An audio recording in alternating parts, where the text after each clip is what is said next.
Just don't say peanuts.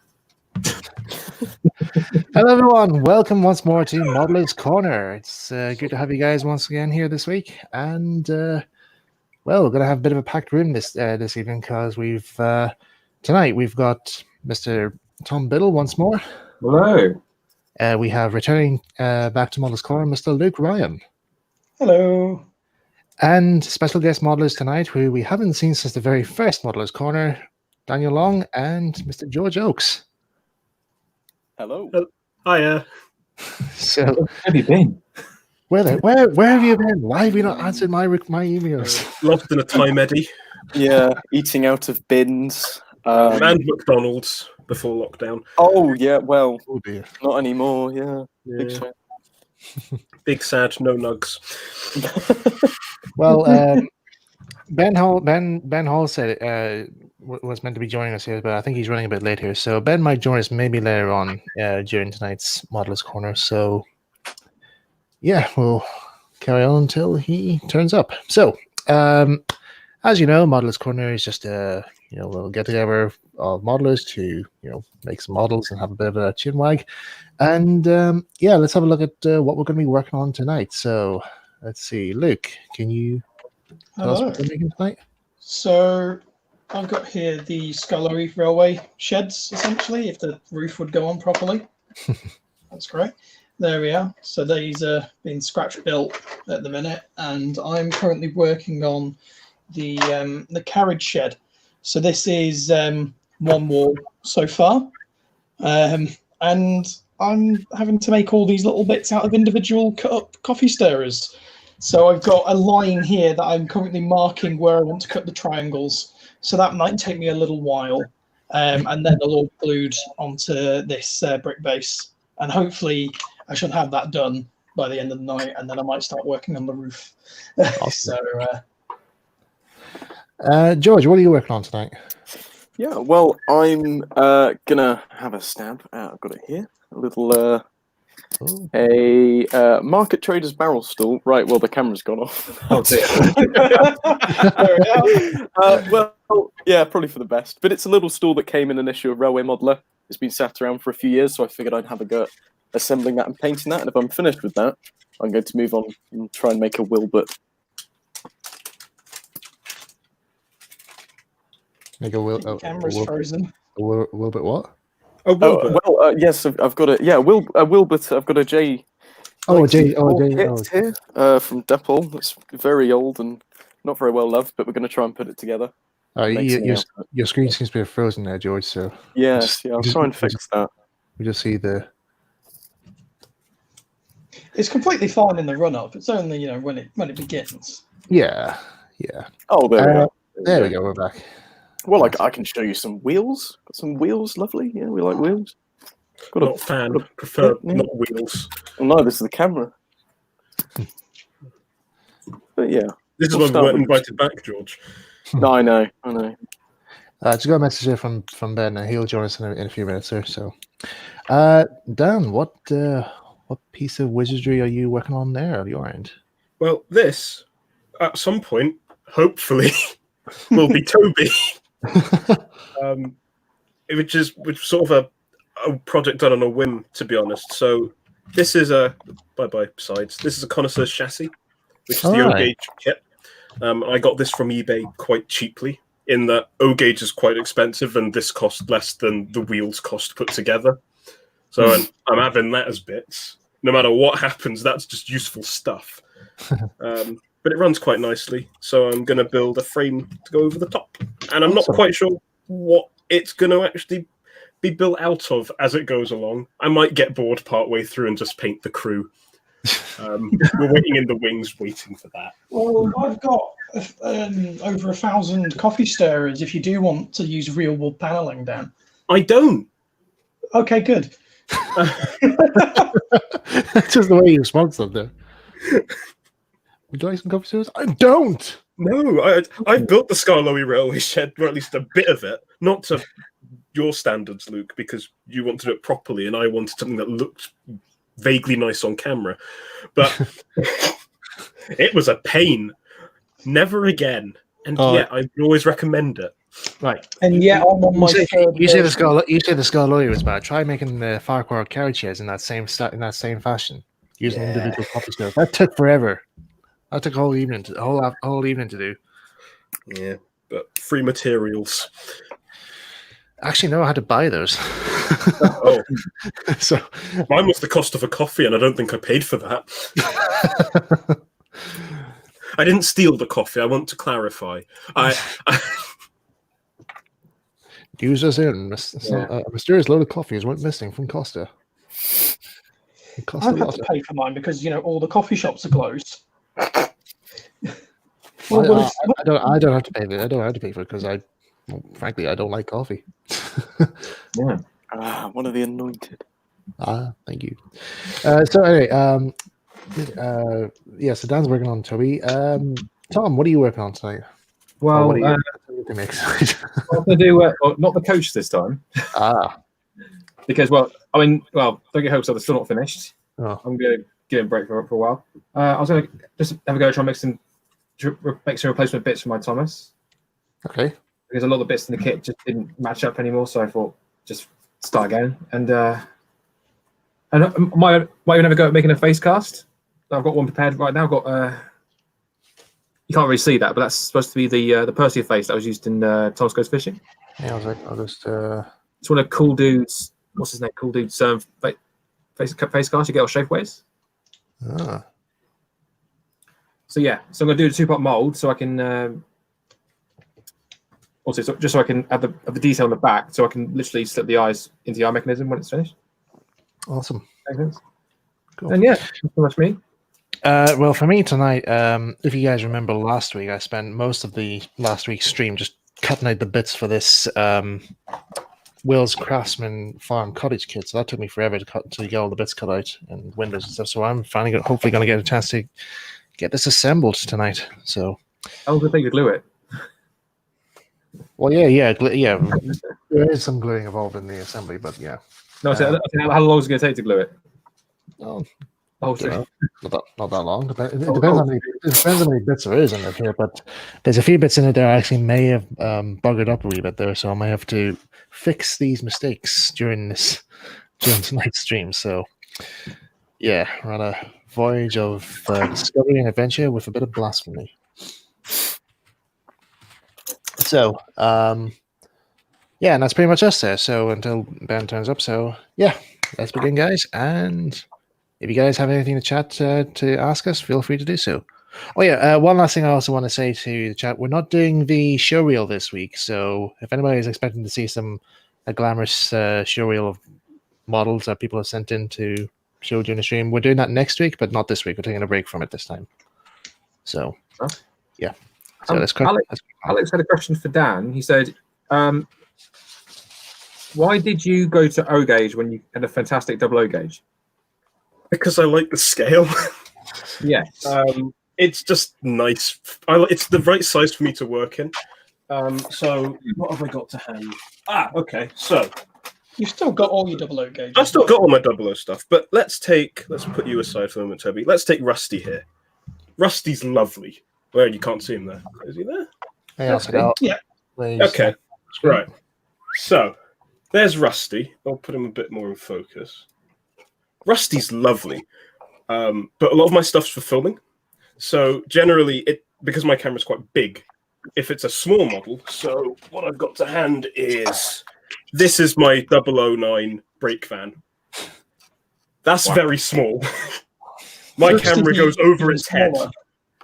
Whereas Rusty, who's a bit dusty, bigger. And so he just looks nicer on the screen. So that's the main reason. We'll move the mouse. So it's just easier. And you can see the size makes a big difference to the weight they all hold. So that's why, really. But it was really because I just wanted to have a bit more of the weight. Yeah. Yeah. And O gauge gave me what I wanted with my Theo 16.5 stuff. And you say you got that chassis from Connoisseur Models? So this is a Connoisseur kit models, which is Jim McCune, I think. Jim McCown. Yeah, I've met him a few times. Lovely guy. in Scotland. But as I say, I didn't build it because my kryptonite is electronics and metalwork, which is why Toby is neither of those things. Right. Okay. Well, so it's a bit of a bodge, but also so is Toby. That's true. Which is why it's very much Toby and not an accurate model of a J70, although it is using plans from the Great Eastern Railway Society, which Well, you you're can buy now. Well, yeah, it kind of looks like you're making a Y6 there, considering it has the 040 chassis. It does. Different steps, Mike. Different steps. Different steps. There'll be different bits and bobs, I'm sure, dotted about. Different mango, yeah. I've got my big book of Wisbik, so you know, I can tell all the differences. It's fine. It's the big book. Thank God. The big book of Toby. The big book of Toby. All I need now is on my TR book to come crashing down on the sheds. Yeah. And you know what? Having got that book on my shelf, that would crush it. Oh, it would. Well, I don't think my one. Like, seeing we have the other one for Toby, thing. I hardly think this is going to kill anything because I'm just using an old railway model article book or railway model magazine. I don't know. It could be deadly. Yeah. My God. Question from Old Lang Syne. Oh, you replied. I'm on it. I'm keeping Right. nose to the ground, ears to the gears. Oh yeah, somebody asked where's May tonight. May's outside having a replay, so I'll let her in later on. So she's not banned. She's not banned yet from the stream. So Yes. she'll be back. She'll be back in a wee while. So right. Oh, hello. I think we got Ben here. Hi, Ben. Hello there, you all right? Yeah, all good here. Hello. Mate. Hello. Hey, good mate. Oh, how are you tonight, Ben?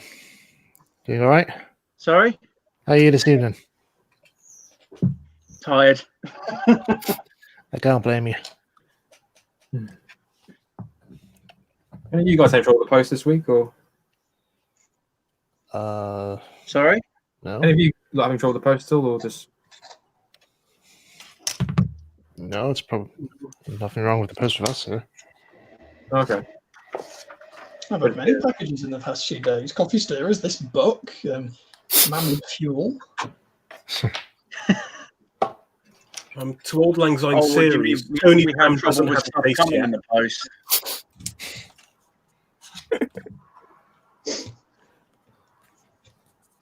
Oh. Alex Greener, who's May? May's my little dog, my little border collie. So she often makes guest appearances on the stream, and apparently she's Modelers Corner's mascot. So She's the fluffiest member of the team. the only fluffiest member. Well, Luke's got a beard, so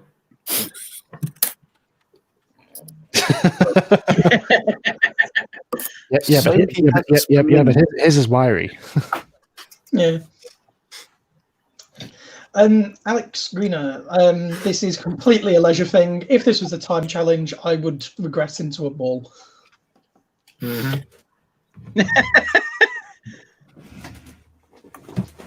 But some people do like time challenges on it, but it really depends on what you want to do and what you want to get out of it.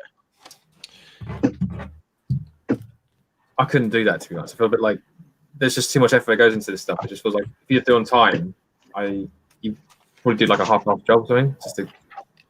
Yeah, because I mean, like I've seen the likes of Hornby Magazine doing like try and build a layout within a weekend, and I as much as that sounds like a cool idea, I wouldn't really see myself being up for that.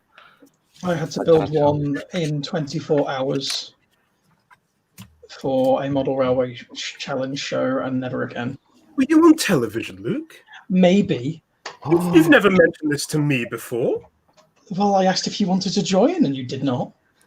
Didn't I? You know what? That makes sense. Well, you You should, know how much fun you just had. Oh my goodness me. you should have asked me, Luke, because I've been trying to get on that show twice. Oh hell! Yeah. Hmm. In fact, the studio actually asked me to come on the first time round, and the second time I actually really wanted to go on, but I had to. I had Gui on from last show. He invited me on the show, but obviously, it was the filming started during like David Gurney's wedding, and I was best man, so I couldn't do that.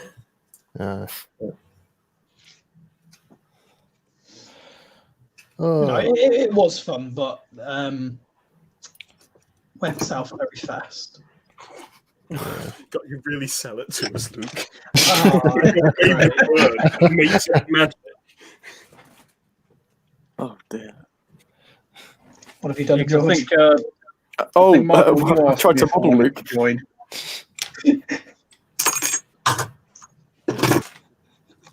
You're already doing better than me, George. I started out this by crushing my model, so you know. Yeah. Considering it was flat pack. I mean, what you can. This is the top of the stool. You see, you get to choose your load. Now I'm going to go for this load Veggie, of fruit. Yeah, veggie. vegetal. That's a lot of painting. So, and at the moment I'm struggling to paint wheels green. So we'll track this progress. Go to the adverts. Yeah. Cut to commercial. And here's one I made earlier. Shelf kids. That's your vegetal stand, George. Always grateful for the That- support, Mr. Explosive Cookie. Sorry.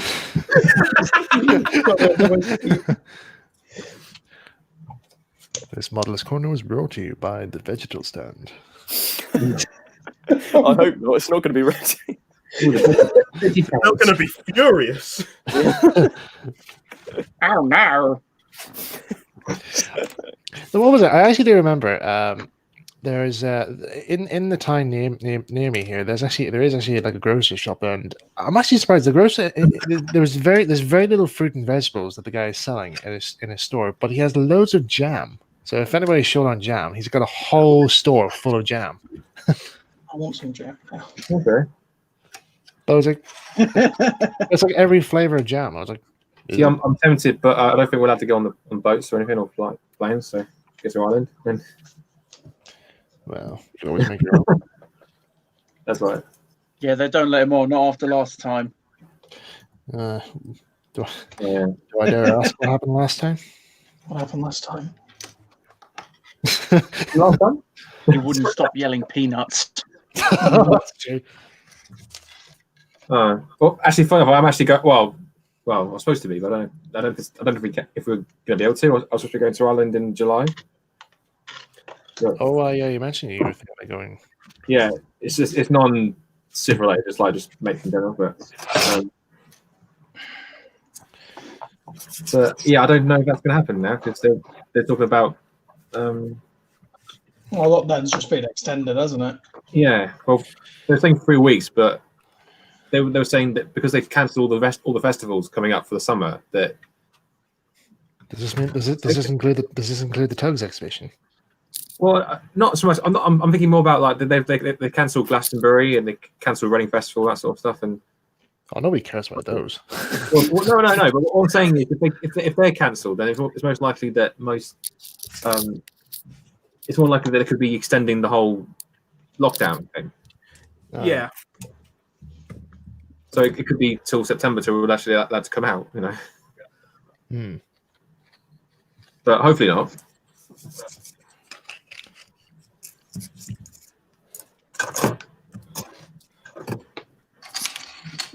But yeah.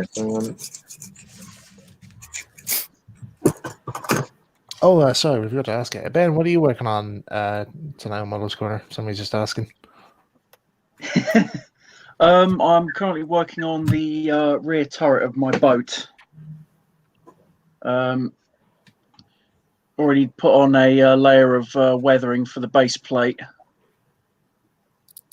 Okay. Is that a wee servo there in the middle? It is, yeah. Oh, at first I actually thought it was a cannon.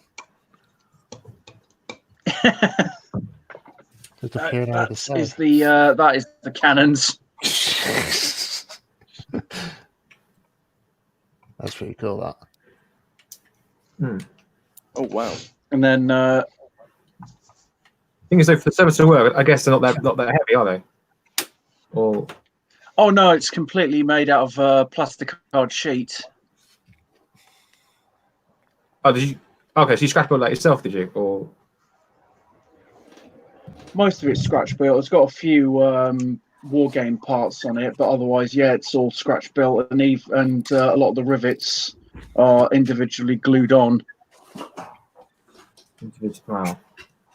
Such a pain doing that. That is not a task I would wish on anyone.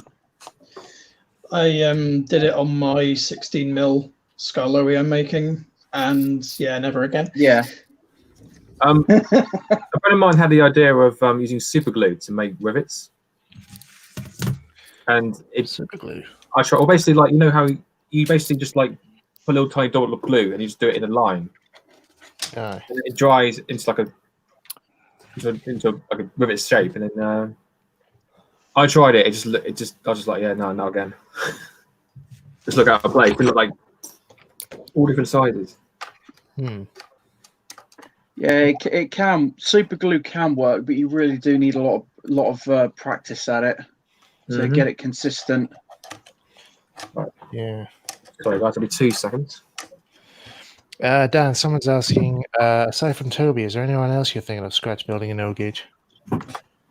No. No. It's a very weird. Sorry, did I miss a question from Xavier about Wilbert? Because Wilbert is a. Oh, sorry. Yeah. I said he was live stream, so it didn't matter. Yeah. I wish. No, it's a dummy model. Yeah. And it's in pieces because I'm going to build it. That's the way the world works. Unless I don't, because I might get stuck on painting things green, which is what's currently going on.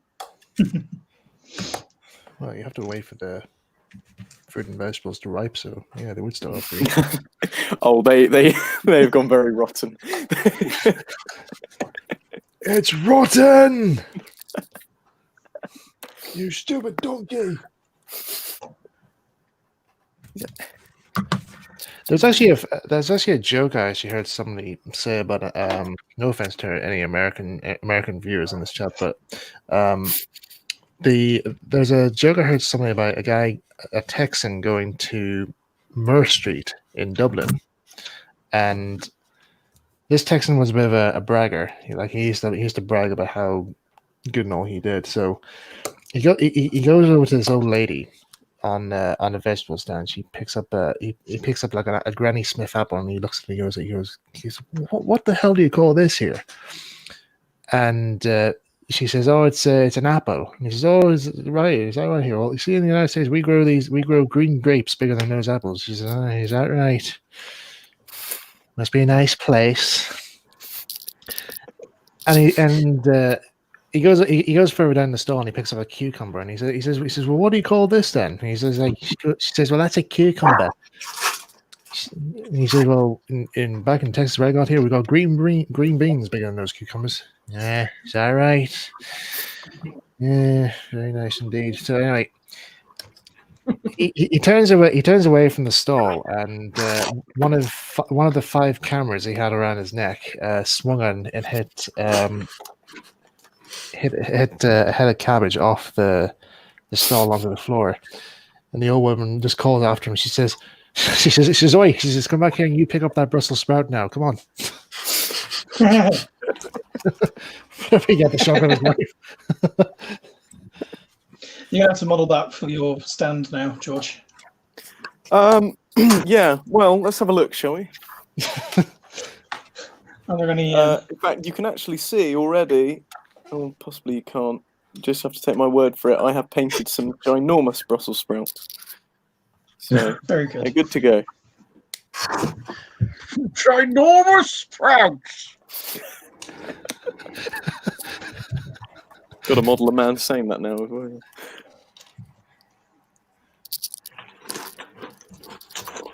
What was it? There's a layout I remember seeing somewhere on a layout where the builders actually had a joke built into it, so that the station's name board was actually on the other side, so nobody could see it.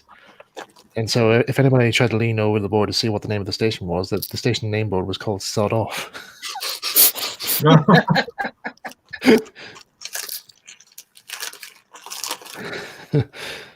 That's why I'm not invited to exhibitions anymore. Oh. And the incident. Yeah, well, if you lean any further, you fall into the black hole.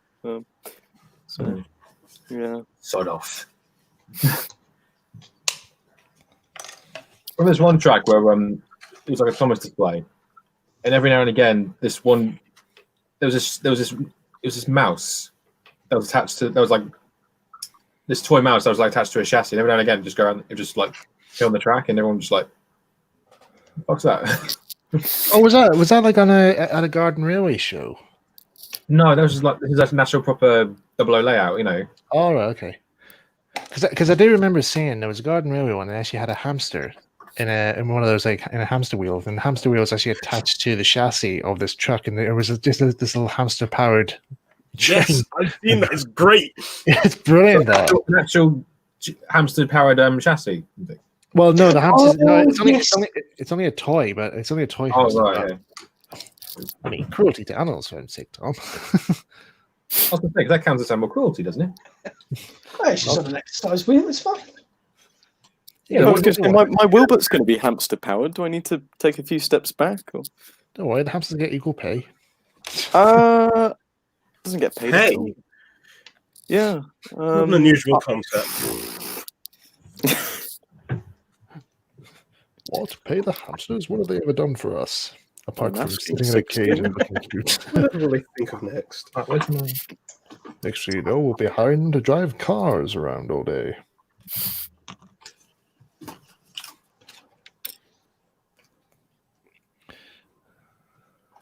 Right. Oh yeah, I've seen James May's is doing some modeling during his lockdown. Really? Yeah, he's building one of those like glider kits. Oh, sorry, yes. If you look on his Twitter feed, there you actually see him post some very slow updates about how far he's got to making it. To be honest, he's not more of a modeler. He's more of a player. If that makes sense. In model railways, not like players in. Well, we call model railways. We call it model railways. He calls it toy trains. So, right. But then again, we play toy trains, don't we? Toys? Oh, I like this, James May. Do you know what? Funny enough, that's actually how I was first introduced to Top Gear. Actually, I was just watching James May's Toy Stories or his top toys. No, my first time watching it was the Alfa Romeo challenge. That was. This is the one where they were like what was it? James May was complaining about having an issue with his car. Then they decide on the pit stop they get some cheese and they rub it all over the engine. Oh, was that the one? Was that the American one? Was that something? Was that a different? No, that was UK.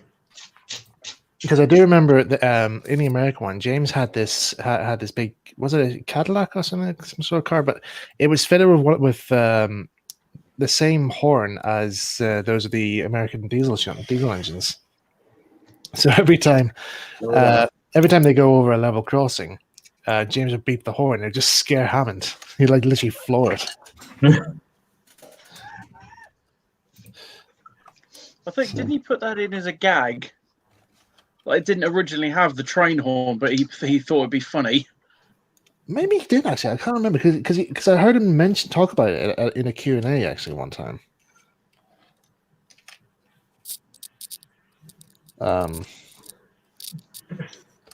But I would actually say the Grand Tour is actually is better than Top Gear, really, on many levels.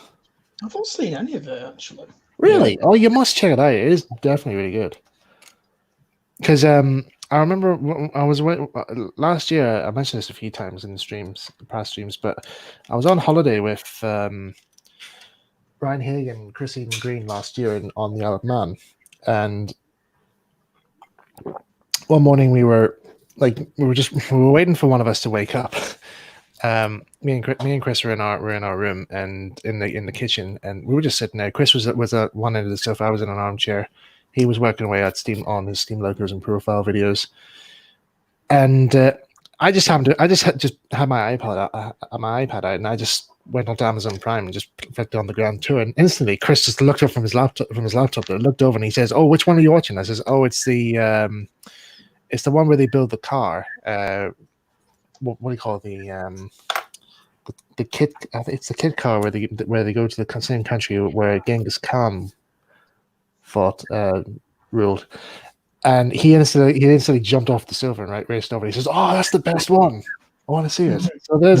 So I kind of literally halted the production of the next Steam Locals and profile for Chris to watch Grand Tour. So I apologize, viewers. Okay, so I just wanted just quickly come on the camera for a bit, Mike. Give me a second. I just want to glue this in place. Right. Where is? Yep. There you go. Right. So I just made a little bit of progress on the face mark casting. If you're doing a 2-part mold, it's best to have like a little little bits on the side, so that you know when you're making 2 bits, they've got to stick together during the mold making process. It's best to have it's always best to have something that both bits can grip onto. That makes sense. Yeah. So there, I'll just put. I've used 2 axle boxes that I've cast before as little hinges, but that's a bit. So also about to pour some silicone in. Okay. I'm finished now. If you want to carry on. All right. I thought you wanted us to see the silicone going in. So there you go. I'll show you the important bits. It's okay, I'm finished. Mm-hmm. Okay, that's actually. I'm going to hold the camera. Yeah, that's okay. I'm the real deal. That's brilliant. That's brilliant. That's brilliant. Finally, the last one. My fingers hurt. You can do it. You can win. We're going to get a blister there. Ouch. Ooh. How long have you been doing that? The whole stream so far, just cutting little it's only been half an hour, so. Oh, boy. Yeah, before the stream, I'd been cutting out all these little bits as well. All right, Luke, I've been painting apples. You're not so special. All right, George, all right. I'll come fight you tomorrow. But you can't because it's quarantined. Oh, that's what he thinks. I'm outside in the bush. Oh no! Why are you in Australia? That's a funny story. That. Who are you spying on? Well, it's a tale about folks far apart because they have to be. Folks completely logistical reasons. Are you saying that Thomas the Magic Wizard predicted the coronavirus shutdown? I'm saying that the director's cut reveals all, of course. Yeah. Yeah. I've never felt so disappointed in my life. Yeah. Let me tell you, what Butch gets. Butch, George, and Butch, they team up. Spoilers. Oh, the adventures they have. What can I say? They wanted me in it, and I had to say, well, sure. This is why it didn't work, because George wasn't yet born. Yeah. Well, I was still around because I was only 7 years old at the time. You know what they say, never work with kids, animals, or the unborn. So, on that principle, they had to cut me out. And that's where it all fell down. Yeah. Didn't get any work after that. I mean, if they could have put the glint, into the film, they would have done. But Didn't. Deeply saddening. The milkman's in the background, though. Last time I saw Thomas on the big screen was actually Magic Railroad, and it's weird. Like I feel a bit embarrassed now, but like when my first time watching it, I was actually scared. I wanted to leave, but I didn't realize. The first time I remember, when I went to see Thomas and Magic Railroad in cinema, I actually went with my sister and my dad, and I actually looked around during, like, say, one of the live action bits. I turned around and I saw my sister had her CD player on, and she was listening to, I don't know, Westlife or something. And I was like, really? Apparently, when my dad took me to see Magic Railroad, he asked me how much I'd enjoyed it at the end, and what I said, I can absolutely believe it because I would have been 3. But apparently, I turned around, looked him in the eye, and said, "Well, that wasn't a proper Thomas film." So even at that age, I was a proper Twitter fan. No justification, but it wasn't real. You literally had standards at 3 years old. I had standards from 3. And my standards clearly were more than Big Diesel with claw. I was only 1 at the time, so I loved it. That's the thing. My dad said this. I said apparently I loved it afterwards because I remember watching it over and over again. Yeah. Oh, yeah, I did as well. In fact, I watched this so many times. I actually I literally broke the VHS. My mum won tickets for us to go to the London premiere. All right. Oh. I'll have to find some of the pictures at some point. But And you didn't invite me? You weren't born, George. That's no excuse. Oh, George is a friend. I appeared in it.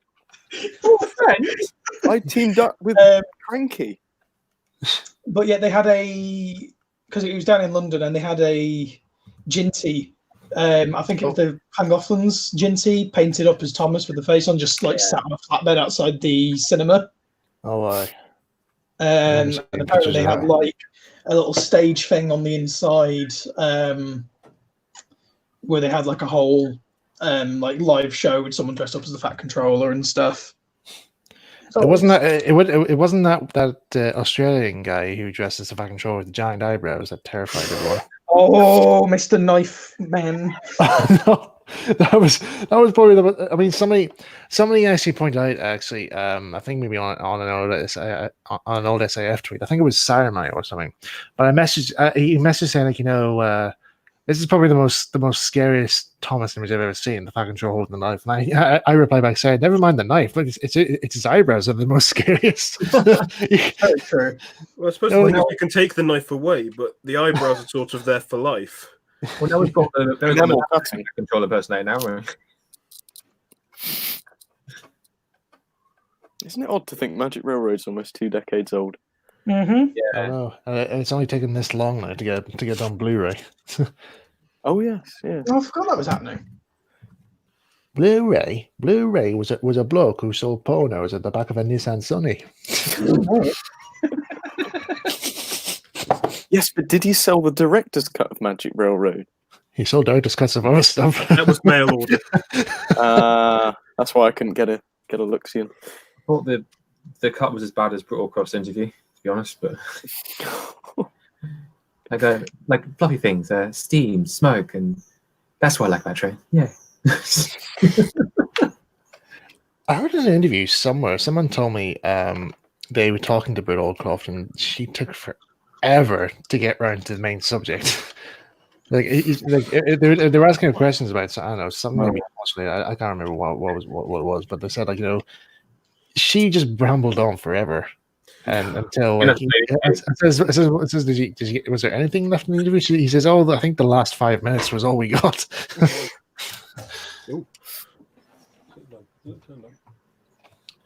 Just that hasn't gone well. I need to trim that off a bit. Dan's disappeared, and Toby's gone. Dan's disappeared, and he's taken Toby with him. Oh my god! He can stand instead. So it was Dan who stole. That's what I was going to say. So it was Dan who stole Toby from Drayton Manor. No, not Toby, not yet. The thing is, Luke didn't invite me to the premiere, and I needed something to barter with. fuck's sake. I do. Thank you, everyone, for just being uniformly silent. It's a very serious accusation. But you accused yourself. Yeah, I know. I said You are what the I most said. incriminating person here. You brought it upon yourself. I told you I'm in the bush outside Luke's house. I've left it there for him. Why is Luke in Australia? Never let it be said I'm not a charitable man. It's there. I've gone to go get it. Watch out for the I've got a trap. gone fishing sign somewhere. George, this isn't Toby. Oh, should we do a swapsy? Oh, I'll give you the actual Toby, director's cut of Magic Railroad, and you give me that. It seems pretty fair. No. What could I trade?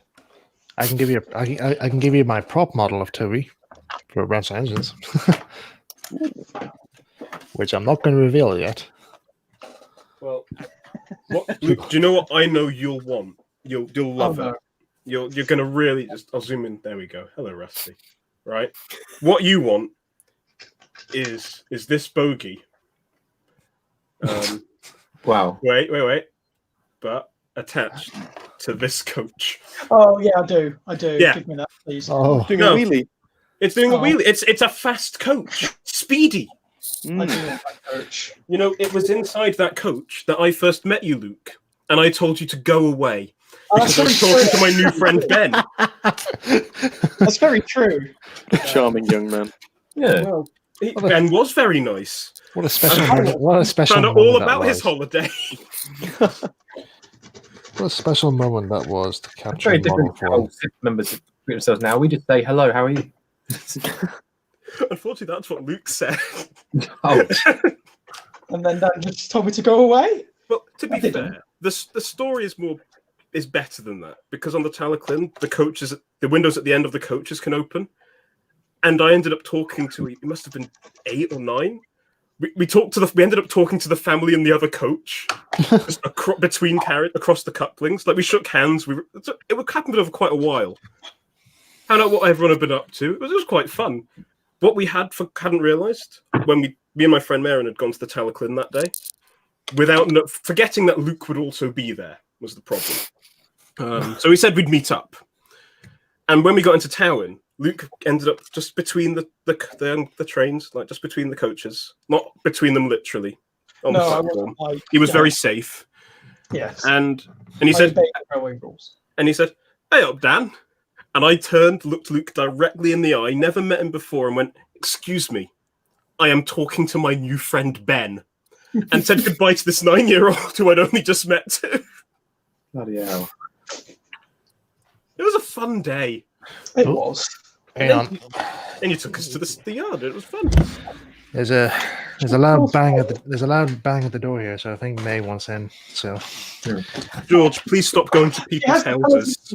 Well, I've got to be. bring our frying pan back. There's no one in the streets. I can walk like a free man for once. Like a free man.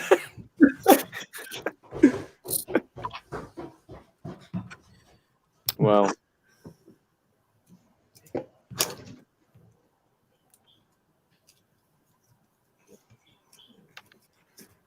dear, I've made a right mess of that. Louis fingers there.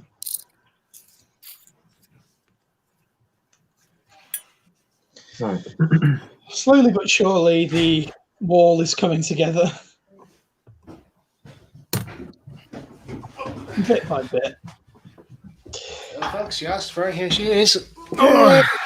Hey. Hey, come on, May. Hello. Oh, There hello. she is. There's May. Oh, Oh, we've had a question. Hello. You going to ask it? Alex asks, what is the model you were all dreading to make? The one that makes you think, oh God, how difficult is this going to be? And my immediate answer would be, well, the vegetable stand I'm currently making because that's not the height of my ability. yeah. But what about all of you? The coach that we doing for the last 2-3 weeks. The one that's dreading me at the moment is my replica of Rev Nordry's model of Henry and Gordon. So, well, mostly Henry because it's got a lot more work to do on it. So, there you go. Mine is probably when I get around to finishing it, Neil, that I'm working on, because it's the first like custom chassis I've ever had to build for a loco from scratch, and it's terrifying and it doesn't work properly. It works kind of, but I accidentally made it P4 gauge instead of double O gauge because I'm stupid, and I got my measurements wrong. As you do. It's chassis building is a hard thing, and I respect anyone who can do it. You know? Yeah. I'm happy to cheat. Just get one that's already made. Somebody's just asked here, has George glued his fingers yet? Not yet. Give him time. See? Yeah. Fingers are clean. He gets fingers stuck on those like Brussels sprouts. Yeah. All right, mate. Here you go. Here you go. Nice. Good girl. Right, you go over there and have your biscuit. Go on. So the merchandise came out for the 75th anniversary special. Sorry? The merchandise, like the Trapmaster, the special. Oh yeah, somebody messaged me that there. Thomas fan messaged me that yesterday. Yeah, it looks pretty good. I really like the look of that the book, the storybook version. Yeah, what's that about? Is that just to be honest, like I'm actually surprised that they've done that. I'm very surprised too. Yeah, I'm literally flabbergasted. Like, so just to point out, just to point out to people that I have nothing to do with that. Obviously, they from what I'm aware, they usually do like a little storybook, picture book tie-in, don't they, for each special? Yeah, but I didn't know it was going to be like a railway series book. Yeah, I like how it's illustrated in the style of. Yeah. Man. There was this one tweet I saw earlier on before I started the stream. Somebody actually had tried to do up a list of their own like, you know, you see people do their own custom DVD covers. Somebody's done one that says Thomas and Friends, the Michael White collection. It just has all the episodes. I'm like, okay. I was like, how do I respond to that? Just don't. Just smile and wave, mate. Smile and wave. Smile and wave. Yeah. But then again, I'm actually then questioning myself, like, you know, I wonder if would anybody actually, if that was possible, would anybody actually, you know, buy it? Well, maybe I say people would buy it, but oh, hang on a sec. I just didn't realize Ben had gone there. Sorry, Ben. I didn't know you were kicked off there. You should be sorry. It's like that affiliate crowd, you know, when like when Moss comes in, he's like, "I'm back from holiday." You didn't know I was on holiday. I didn't even notice I was gone. We didn't even know you left. Hey, back it off. Oh, so he has his scarping. I feel bad. Like it's the comments. They realise you went. I feel really. Yeah, someone in the comment noticed I'd gone. Sorry about that. No one else did. Sorry. But what was I saying earlier on? Oh yeah, I was just mentioning about the DVD. There's a very funny story actually happened last year, which was me and Sam Wilkinson were in Tesco's after the last Tugs event in August, and they had the new Thomas DVD. I think it was like Colorful World or something. Yeah, but it had like one of my episodes on it. And I said to Sam, if you want, like, you know, you can buy those and I can sign those for you. And he's like, yeah, sure. So we take them over to the checkout, and sure enough, like a red light came on the till, and we're like, "Oh, what's wrong here?" And the girl came up to us. She says, "Oh, it's all right. We just wanted to check, make sure you're the right age to buy these." I'm like, "What?"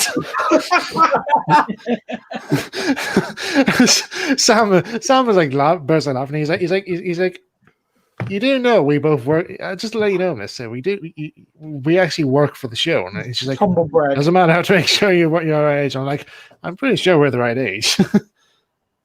Well, this is the thing. These new Thomas stories, they're very, very exciting. It could be too much excitement for some people to handle. There's like a restriction on it. It's not like your granddad's railway series. These are adventures. Like Indiana Jones for Thomas. I thought the gunfight in Engine of Many Colors was a little too much, to be honest. But don't tell him about the secrets. That's classified information. There's an age. I already got in trouble. I already got told off for the free the roads bit. Oh well. The fact there's an age restriction on the DVD, I'm just thinking, and I've not watched all the episodes, so I keep thinking, what have you written? What did you do? What did you do? Oh, gold come apart.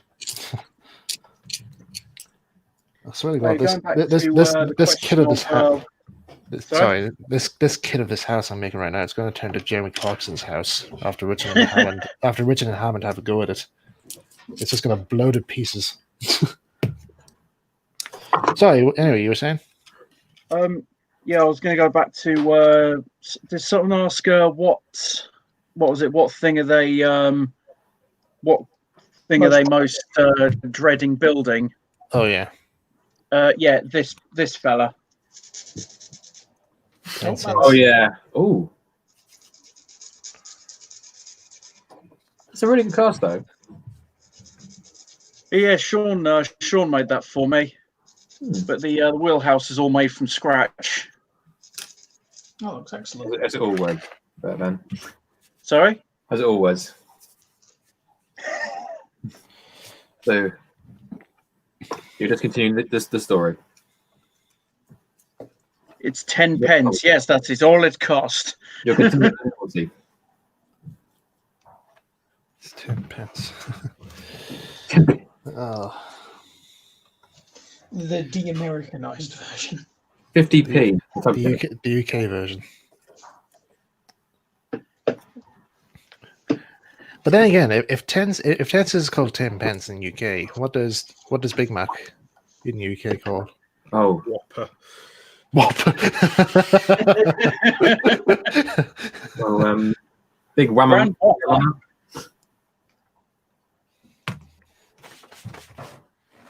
Chicken legend.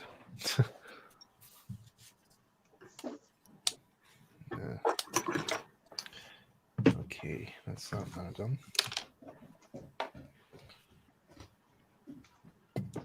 Yeah, I think the biggest challenge with my 10 cents model is going to be not so much building it, but keeping the weight down because I want it to work actually on water.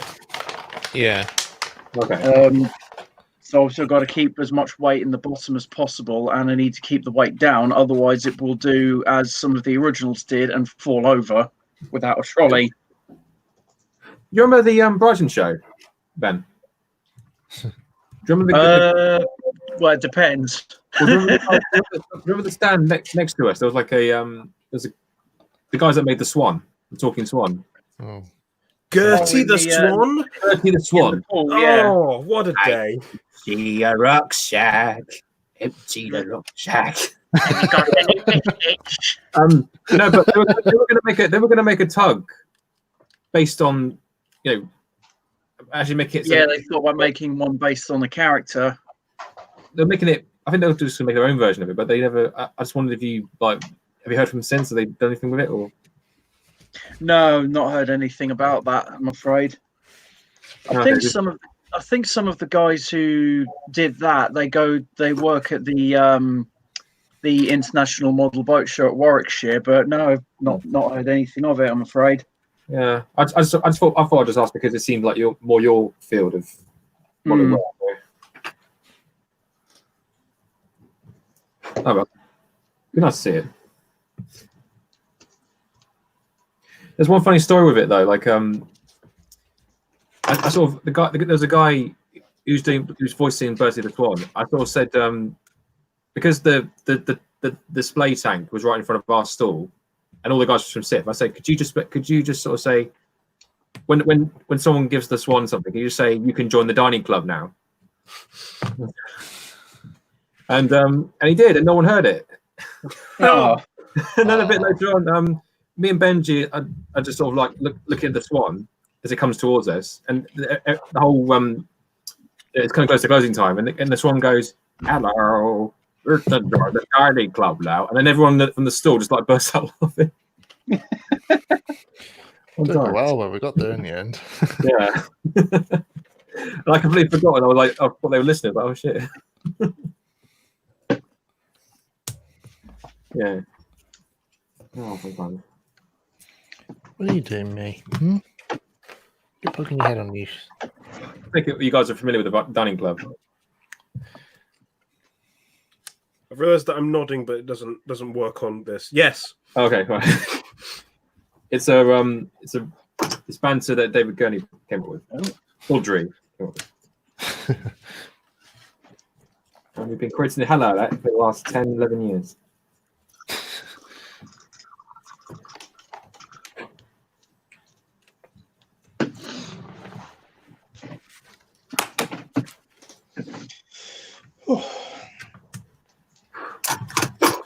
God, someone next door to me here is blasting music. Damn it, George. oh, you get that too. Yeah. Two-Faced Car asked Dan, what's the name of your Whispetch book? It is. Is that you pronounce it? I've never quite known. Whispetch? Which beach? I always pronounce it as we speech, yeah. I've always heard it as beach. There you go.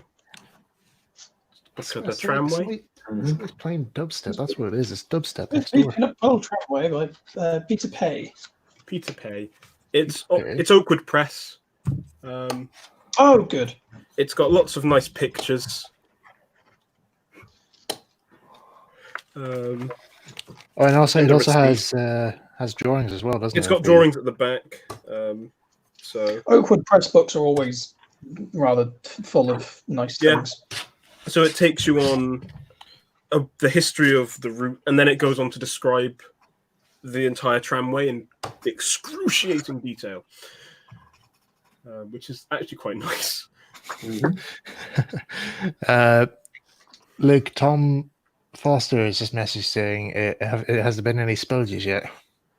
No, but there will be when I next see your models in person. Slight threat. Bit of a memory from last night's stream. Actually, who are you still recovering from last night, Luke? Slightly, yes. I'm very tired. Yeah, same here actually, because for those who don't know, we were actually Tom Foster. He's doing his Audrey Corner videos, and he was doing a test yesterday. And it was more like the actual show that went on for like 3 it hours. actually felt like I thought to myself, like, hang on, how long is this going to go on for? But yeah, I called in. I actually just saw the video up, and I just thought, like, I might as well just say hello, and Yeah, I just left a message saying hello, and then next minute Tom says, "Oh, do you want to come in?" And I was like, "Well, might as well." I came back on for like the last was it half an hour or so, and it was like 1 o'clock in the morning. You guys are still going for like Yeah, we were in the morning. Jesus, like, have you not exhausted the conversation for tomorrow night? Go to bed. I'm seemingly incapable of going to bed these past few days. Yeah.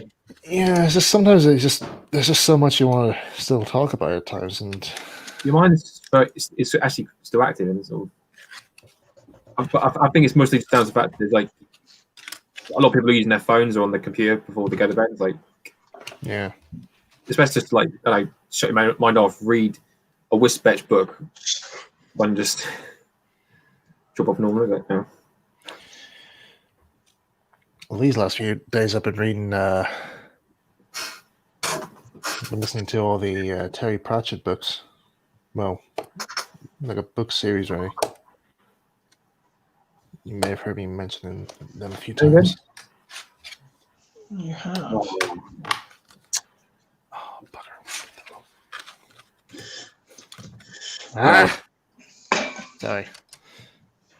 Stupid me. What am I?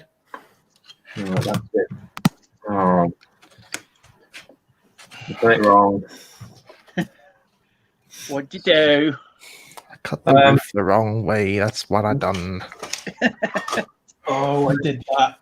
Yes. One of the bits for this. I had to be the opposite side. I had to cut it the opposite side. But no, I had to do it that way. Yeah, I cut these two bits here, and the slates were going the opposite way of the pattern than they should be. Yeah. Hang on. There might be a way I might save this. Hang on a sec. Where is don't bring the way, mate. Oh, this is a question I think Ben might be able to answer. Do any of you know a way to add false rivets to a surface? Speaking in model scale. It depends which scale. Yeah. Sorry, I'll answer that question in a sec here. Just trying to find. There's a packet of. Found it. Yes, I can save this. Oh, thank God I bought these. Bought spares. Thank the Lord. Oh, it's the old Will's packaging. Oh, I saw it is, yeah. Hey, there we go. Brand new sheet. Right. I need some more of that. I've got, like, if you can see over here, I've just got a pile of like shredded slate roofing. Well, do you know what? You should actually. What you should do is you should maybe cut them individually and put them into the trucks. That way you can have actual slate. Now I've got a block of actual slate that I cut up and put into trucks. Well, I suppose. All right, Mr. Show Off. I go around with my actual slate, my actual truck. Well, if you take the walk up to the quarry, there's plenty to choose from. It's all Well, free. I'm sorry. Every time I've been to the Teleclin, I've gone to the much prettier Dolgok Falls. Luke, if you'd like to throw some of it out the window, I'm about to head home. And if you aim it really well, you could knock him out. Yeah, no, they're literally kill two birds with one stone. Well, one piece of slate. Well, one George with one stone. Yeah. Please don't. Slate. But also, everyone in the chat, we're not advocating violence. Throwing slate at each other. No. Only violence if it's a rock. Yeah. It's not violence when it's George. No. He's not human. Again, always love the support. All right, George. He's not really human. He's one of those. What do you call those creatures from Doctor Who that disguises themselves? Steady on, Michael. A Zygon. Yes, he's a Zygon, really, in disguise. Well, that's very generous. I thought they were Slovene. No. The Slovenes are the ones that fart. But they do disguise themselves as people. Yeah. Oh yeah. As Captain Who. Captain Who. Captain Who. They're both acceptable answers in the Whoniverse world. Yes. I wouldn't know. I'm more into Star Trek myself. Get out. Don't even joke. Stuart has gone that way, and to be fair, he's watching the original series, and that is very entertaining. It's fair enough. I remember on the chat last night, he was saying he wanted to make a model of Henry from the badly drawn Derby illustration with the. Oh, Luke, you can describe yours and Stuart's plans for Henry. Oh no. Well, as we all know, Henry was built from some stolen drawings. Mm-hmm. And was built around 1919. So there's a chap called Henry Greenlee who designed some 15-inch gauge locomotives. He was buddies with Mr. Nigel Gresley, or Sir, depending on when this takes place. I can't remember. And he drew up a loco and showed it to Gresley, going, "Oh, this could be quite good," And they stole the wrong plans. They wanted Grizzly's plans, but they took the 15-inch gauge loco's plans and built a full-size 15-inch gauge loco, and that's why Henry looks the way he does and is absolute arse. It's genuinely my favourite headcanon. I think it's brilliant. That's quite funny. I like that. Look at 15-inch gauge locos by Henry Greenlee that are Pacifics, and they look like Henry one. I think it's Aubrey Brocklebank. Is that one? That's probably why. That's probably why Henry's called Henry. Just to remind him. Henry Greenlee as well, and he's green. Yeah. Oh, Luke! Yeah, What's wrong? the clincher. And he's blown. green.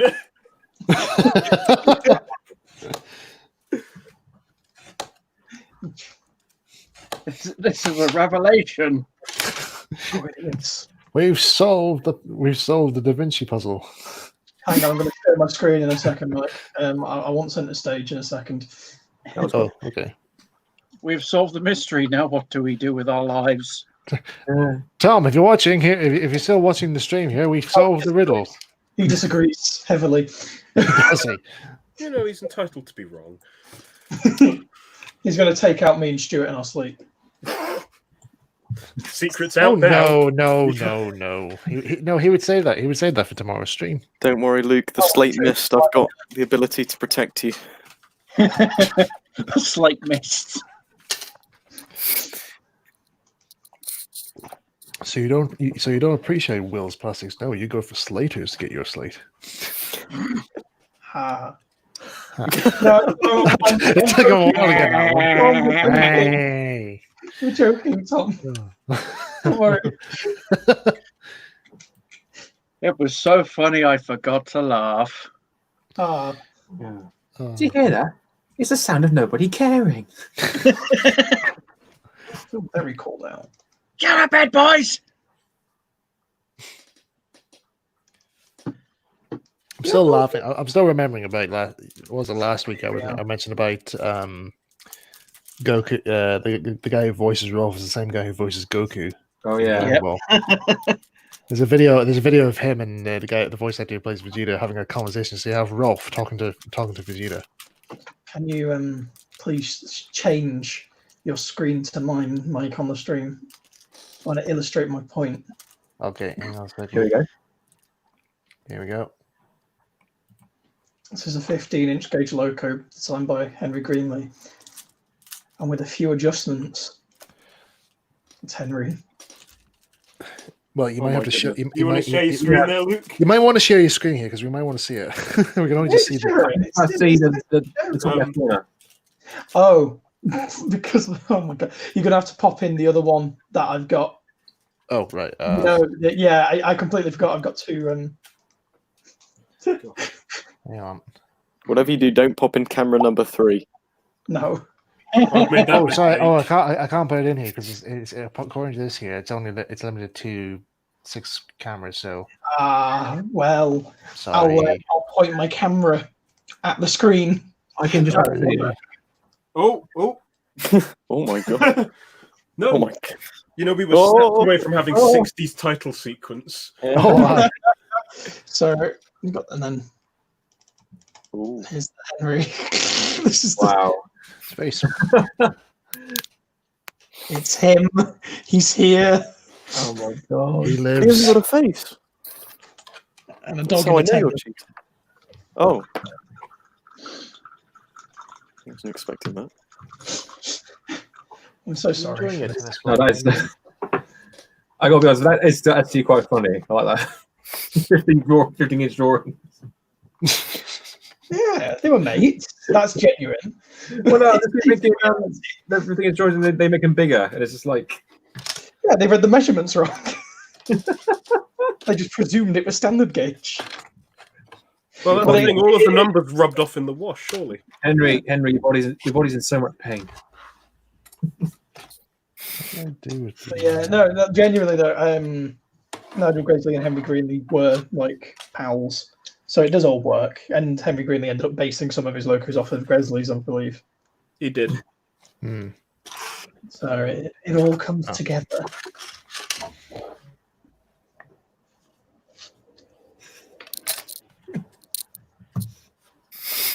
Yeah. I heard that giggle. You're so happy with yourself. You Dan, manipulator. What are these? Well, they've fallen off my plastic card now, so they're dead. These will be Toby's crew. I got bored of doing Toby because that requires me to actually think about what I'm doing. Right. So he's gone into the. He's gone away now. He's dead. Oh. He's had a little bit of work done, which is more than I was expecting to happen, to be honest. But they're just 7 mil people. Are these white metal are they white metal ones, or are they? They are. I think a pewter. They're AC Staden. Will be Yeah, Peter. yeah. Yeah. I've got loads of his. Yeah. I really like they've got a lot of character and they're quite nicely defined. So a bit more realistic than S&D models, I find. Yeah.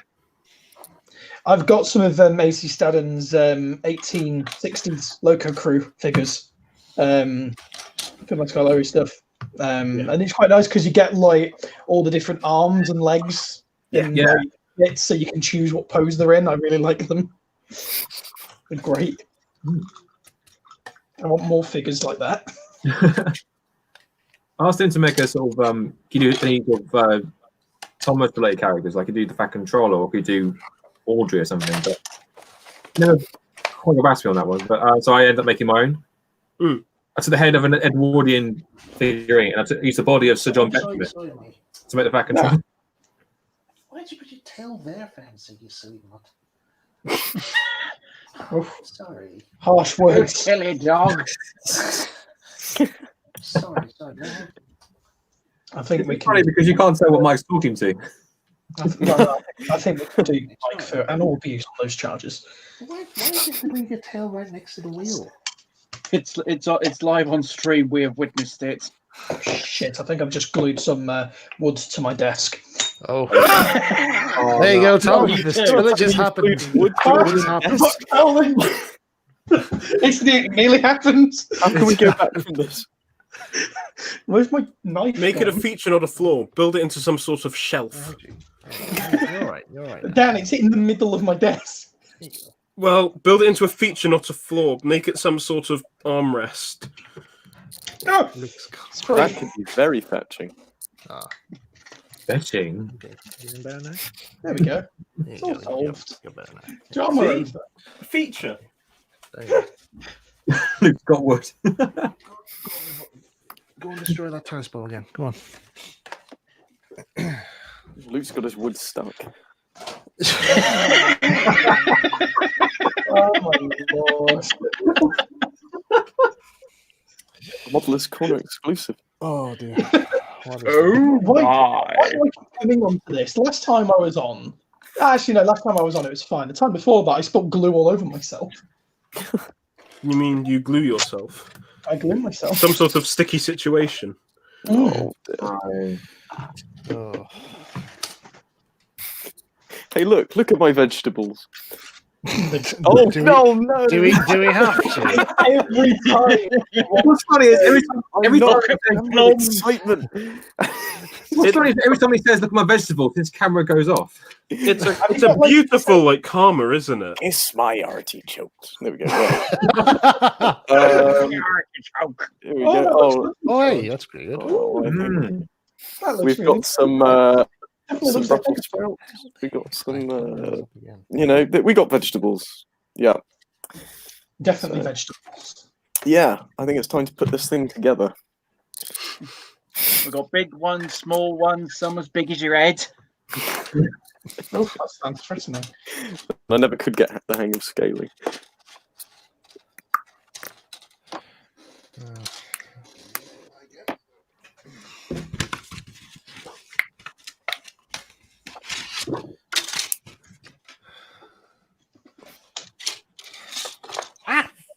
There we go. After all the drama with the. Ouch. That hurt. Oh, very nice, Luke. I like that. Very nice. Surely.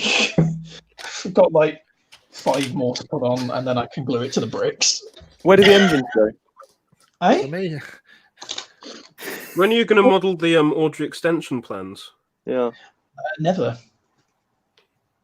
So How does it factor into the licky? Mace has just presented me with this. So I thought that was an actual live frog for a second.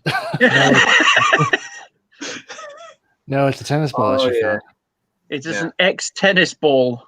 It looks like Matt Lucas's baked potato. Actually, Yeah, I was about to say that. Actually, like, don't be good, don't be bad. You baked potato. Sorry, I was not saying that. What was it? Wash your hands and clean your face. Thank you, baked potato. Only go to grocery store. Thank you, baked potato. Someone sent me a video of him singing the song with Brian May. Yeah. Actually, he's done that with a lot of celebrities. Actually, yeah, he's done that. He's done one with Brian May, and he's also done one with Rob Brydon. Yeah, he's living his best life. I know. And then He's having loads of fun. But then there's also another one as well with there's a group of kids actually watching it on the table in their kitchen. They're just going like after the episode, not the episode, the song ends. You just hear the kid going again now. I demand more baked potato. Dan, there's a question for you in the chat about Oh no. are you making a video? What with your sky backdrop? Yes, but not here. I've actually. This is where my set usually is. I'm here, Actually, no, Dan just lives in the clouds. so it's up there. So this is Dan is about Gaudry confirmed. the spot, and I've actually moved the whole board I'm filming on, and it's on my bed at the moment, so I can do modelly things. Because if not, I wasn't quite sure what I was going to model. I might have just built a set. Mike, that could be more merchandise for the gift shop. Like, stay calm and do modelly things. I think doing modelly things is it. Modelly things. Do you know? I think every time me and Dan meet up there, we always just come up with a new term of saying. So like. So first of all, it was grab handles and lampy boys. And lampy boys, yes. Yes. Now we've got. Then we had something else after that. What was it? Can you remember? I cannot remember. Oh. No, I'll be honest. I'm mainly remembering wandering around the Matthew Kirtley building, shouting at things. Well, I do remember the last time we met there. Actually, we were constantly shouting. We were constantly shouting Marco Polo. Yes, we were. Yeah, because I mean, you guys went. I stayed behind at Budley because I wanted to do some. I wanted to do some recordings at the station for Brass Engines, and you guys headed on up to Swanwick, and you asked for my phone number, so I gave you it there, and. I got text from you sometime after saying, just to make sure, if you want to know where we are, just shout Marco when you arrive at Swanwick, and just listen very carefully. Somehow you might hear me answering. I'm like, okay. So I actually went over to the where was it again? The main shed. Yeah, the big heritage shed, the Matthew Kirtley building. Yeah, we went in there, and I think was Hayden with you that day? I think Hayden was with me. I think I was playing trains. Because there was we actually, funny enough, that Wisp layer was actually there. Yeah, the rotating one. The rotating one, that was amazing. So cool. I love that one. I love that layout. Because anyway, I wouldn't want to be the person who accidentally flips over when there's still like a wagon on or something. Oh no, that'd be a nightmare. It'd be like Middle Engine from Series 6. Yeah. But I just arrived at the shed there, and you were busy in the exhibiting hall where all the model layers were, and I just literally just appeared out of nowhere and just shouted Marco, and he just burst out laughing. Marco Polo is sadly lost from the BBC archives. I know.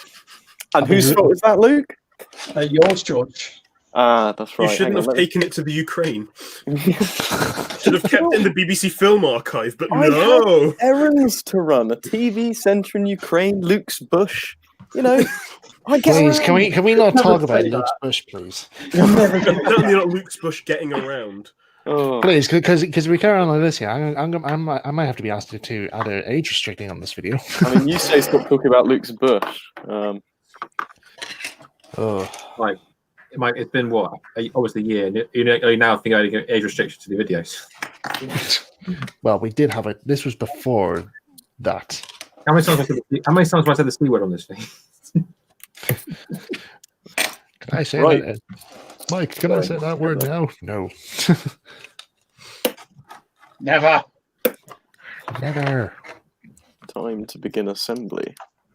Famous last words. He said with Have I- tears have I- in his eyes. Time to begin assembly. Have I entered into like a Thunderbirds launch sequence? Funny enough, Probably- I've yeah. actually been binge watching Thunderbirds these last few days. Actually, I'm just loving every moment of it. I've introduced a friend of mine to Thunderbirds. Really? Yeah, he's never really watched them, and it sort of went, "Oh, have you not?" It was unfortunate because I very much went through a Terrorhawks phase about 6 months ago. Ooh. I started at the beginning and realized quite quickly that the later on is where the funny stuff is. Yeah. So I went to the later ones and I enjoyed them much more. You can all and using a quote from the show, it was wonderful. It is. It took me ages to like properly understand what it was meant to be, and it turns out that when you have an entire episode about stewed apples, I'm there. I'm for that. So in order to watch Terrorhawks, you have to consume a whole load of stewed apples. Yeah, pretty much. Yeah. No wonder that one of the villains gargles every time he talks. Yeah. It took me. I don't know how he does the voice. Well, I know how he does the voice, but Also, the one thing. how do you keep going like that? It's ridiculous. I can understand. I've done it. You're right. The wall Whoa. is done. Hey! Yay! Now for a roof. Oh, sorry, May. You want to say it? Come on. You heard everybody applauding, right? May wants to say it. Look, May. Oh, he's on a roof. Yes, he's on a roof. Go on, we're going to say it again. Literally. Oi. No, you're not going to do it. Yeah. Oh, thought you were going to wave again. Never mind. What you're not going to wave to Luke? Or to the stream? No? Okay, you're just going to sit there and look pretty. Oh, well. That's about all you can ever do. So someone has to. You just sit there and bring in the views, or you can just bugger off. Okay. Mix some more of those tennis ball baked potatoes.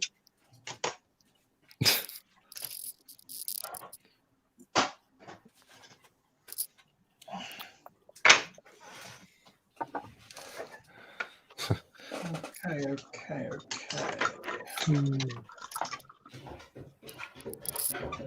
I was going back to the argument between what was it, Star Trek and Doctor Who. I'm afraid you're both wrong.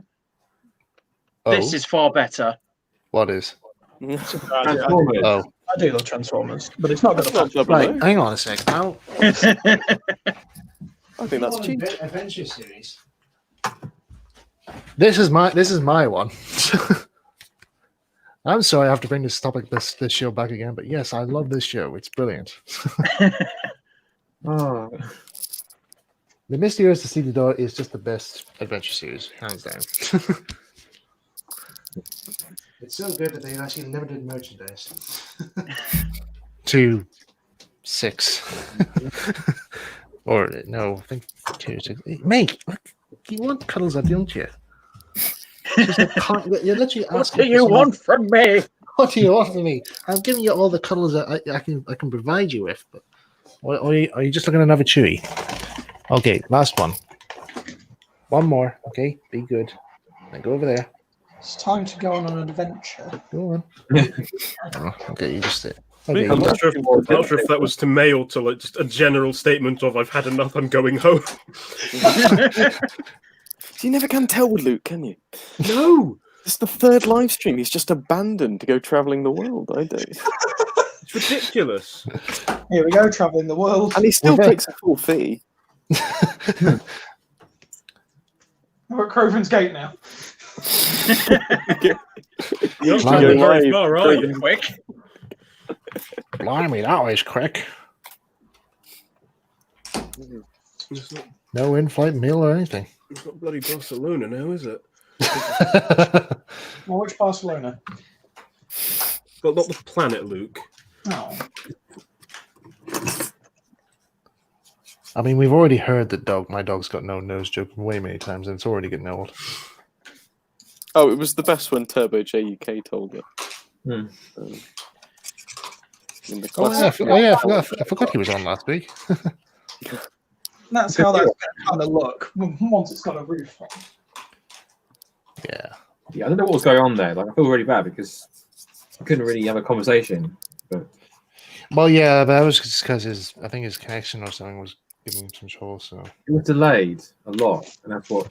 yeah, I messaged him after the stream. I just says, "Look, I'm very sorry this happened. Like, I'm just, but listen, thanks anyway for coming." He's like, he says, at least I turned up. That's all that matters. Yeah. Right. So, well, hopefully, if we get fixed, we'll try again sometime. yeah, definitely, we'd love to have him back on again because there was quite a lot. I messaged him saying there was quite a lot of stuff I actually wanted to talk to you about, but yeah, obviously it wasn't possible. So next time, perhaps. Right. Like when's the return of the Desk Railway? Well, I think we just limit that. So.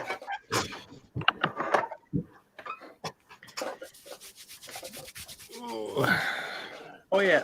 Has anyone? I don't know if anyone's seen on my Twitter those Thomas colouring and activity books. I've got them here if you wanted to have a quick look. Oh, I sure. Go ahead.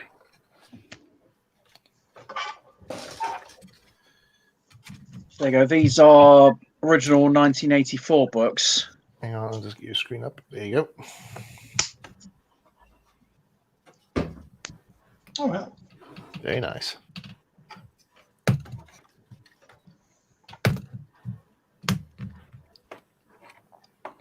And yeah, thankfully they've not been coloured in at all.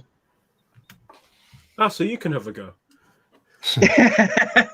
Well, no, these have gone on eBay because I'm trying to. Well, there's a. There you go. Actually, Ben, Ooh. before you... Oh, I've got this. Yeah. Lips. It's got lips. Ben, I was just going to say, see, before you do sell that, would you mind scanning the logo, the black and white logo on the index?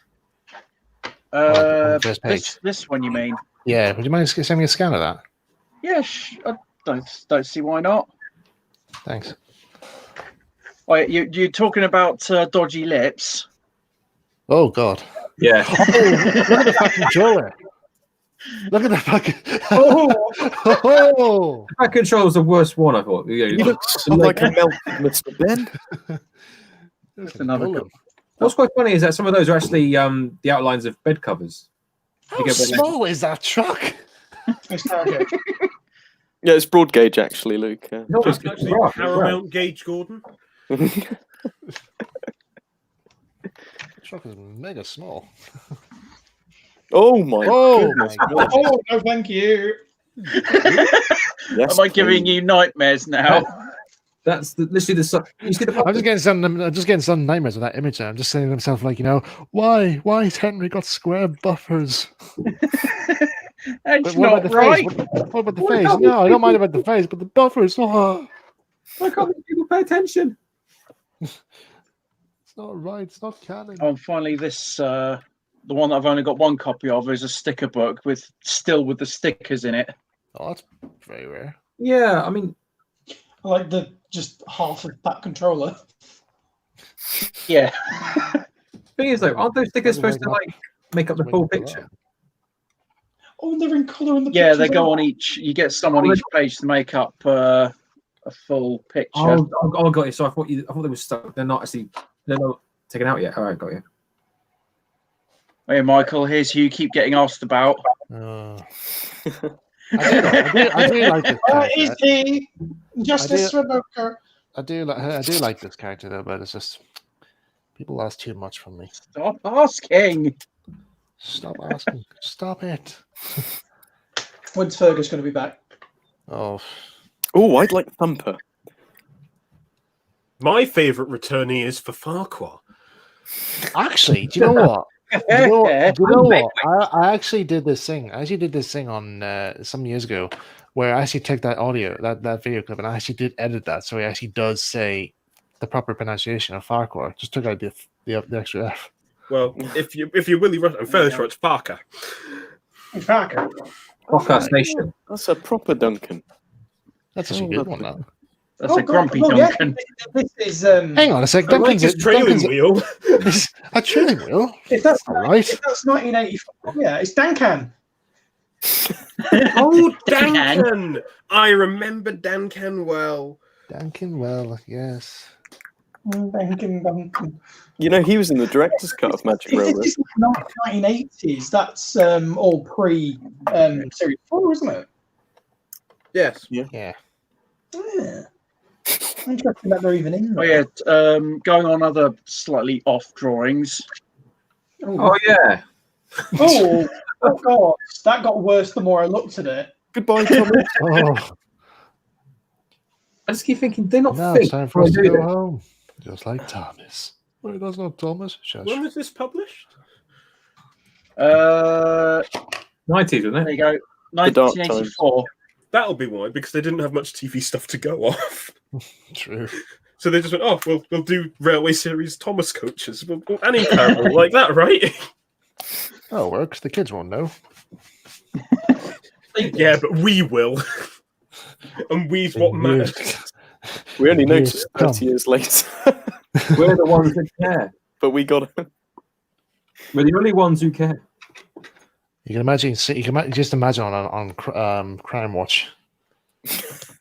These poor souls have spent 30 years because of a critical illustration error. All these circles make a square. All these circles make a square. Why are the buffers wrong? But yeah, if anyone wants to bid on those on eBay, the links are on my Twitter. If you go to at TC Tugs, because the money raised from those is going to go to the Barla Lake Railway. Oh, splendid.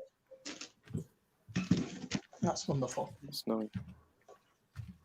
Yeah, have you guys seen the call that Llangollen have done? Yeah. They put up saying that they're pretty much days away from potential permanent closure. Jeez. Oh, God. Which is pretty awful, to say the least. Oh, So George, any your camera's gone. Yeah, I had to change the battery in my camera, and I put it back in, and it doesn't seem to be working. So I was wondering if there was a way I could leave and rejoin or something and see if that works. But Yeah, I gotta just jeopardize it. Just go. Just Okay. go and just go Get and out. God, Get out!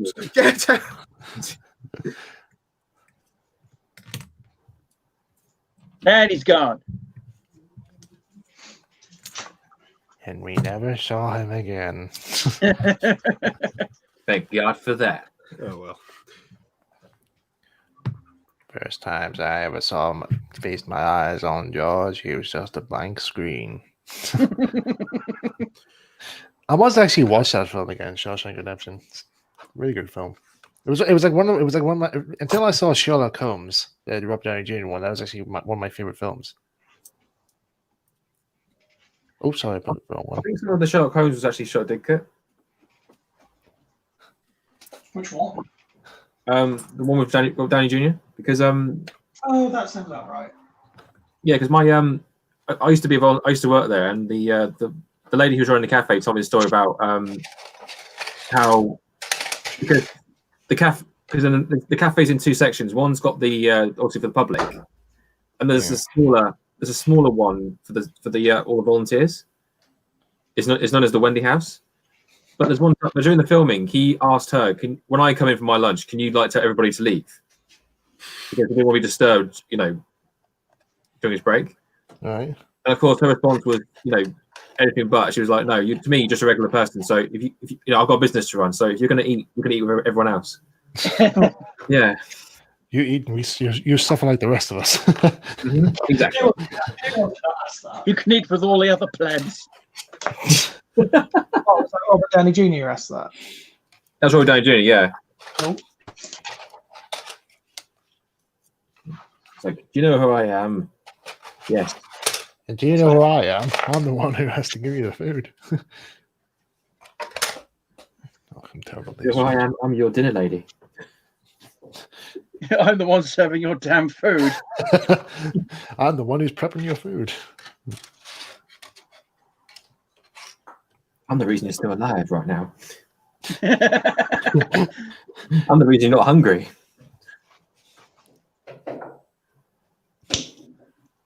I'm the reason that saved you from the Doolittle box office failure. Oh God, did they push that back, or is that?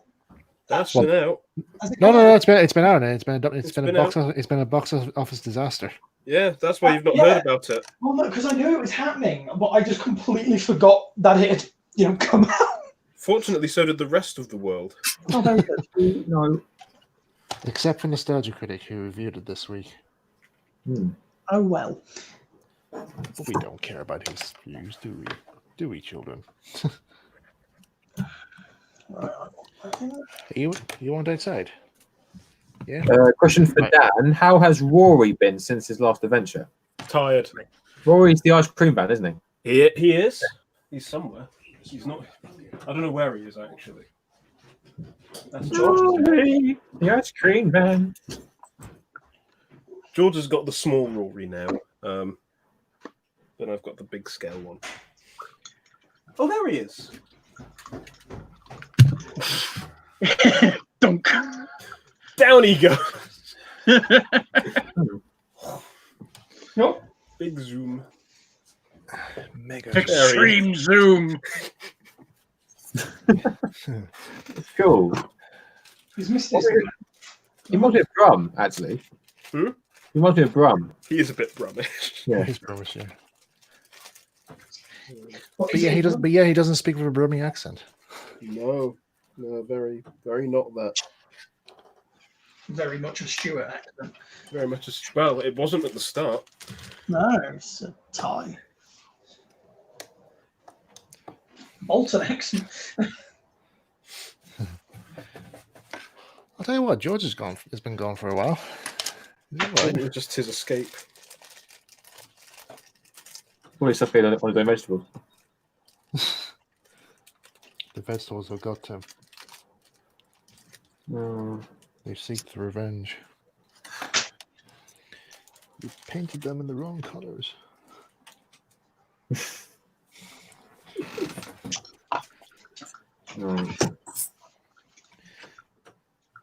must have maybe had it. Oh, there he is. All right, George. George, Hello. he's back. As Yeah, you can cameras. still some technical issues. Not sure why. I've restarted everything. Hit it harder. Well, just talk us through what you're doing. We just have to imagine you're modelling. Yeah. Yeah, there we go. We just use our imaginations for modelling. Yeah. Well, I've just We'll have finished better modelling results that way. just finished modelling the entire Sodal Railway. Ooh. All of them. Ooh. Yeah, well, I was a bit What, bored. even the missing ones? Even the missing ones. Oh, My yes. heavens. Yes, the ones that haven't been written about. Yeah. I imagine it looks very nice over there. Oh, well, thank you very much. I'm just missing a Thomas, but Michael, I think you can help me out with that because I see you've got one there. And No. I'll have it. Thank you. No. This is mine. It He's been wouldn't missing- do many he's good been 'cause missing wouldn't for a get year. 1-to-1 scale. Well, hang on a second. I actually do have one here, which is not. It's not painted yet. They require a chassis.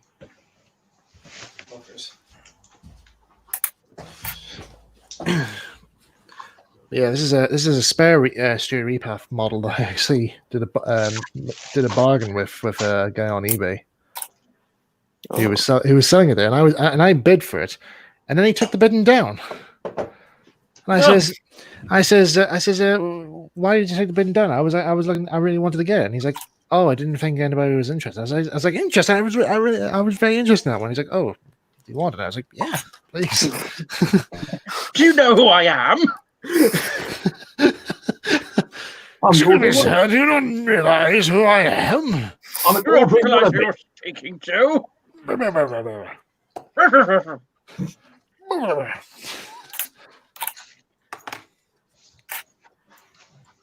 This is irritating. I'm amazed actually how you're able to find them. You know what I mean? Like, Oh, you have to look very carefully. Sometimes they're actually they often get mistaken for Hornby 00 models. yeah. Is that the read path ones? Yeah. People mistaken these for Hornby 00, but nope. If you look carefully on the motor or maybe somewhere in the castings, well, this one doesn't have it. Or maybe it does. No, hang on. No, it does. Hang on a sec. Yours could be the version. That could be the version with the face. Yes. It does have. It does have this. Yes. On the top of the cab, it actually says S-R Limited. There you go. Stereo Repath Limited.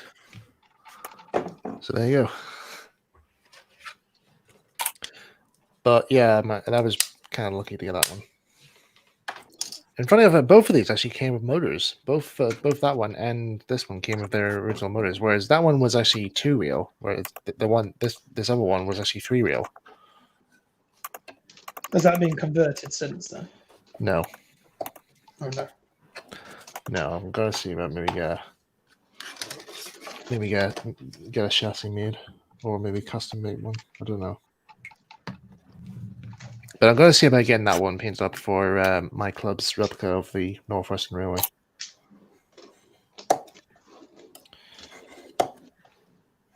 Because why not? Oh, I should look at the stream. Yeah, it's not really much. Oh, sugar.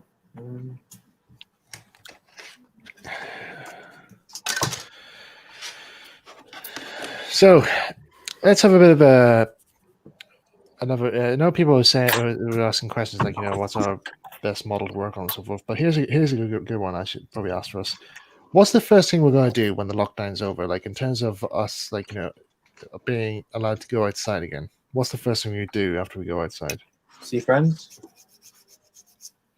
I would get in my car and drive straight down to Towin.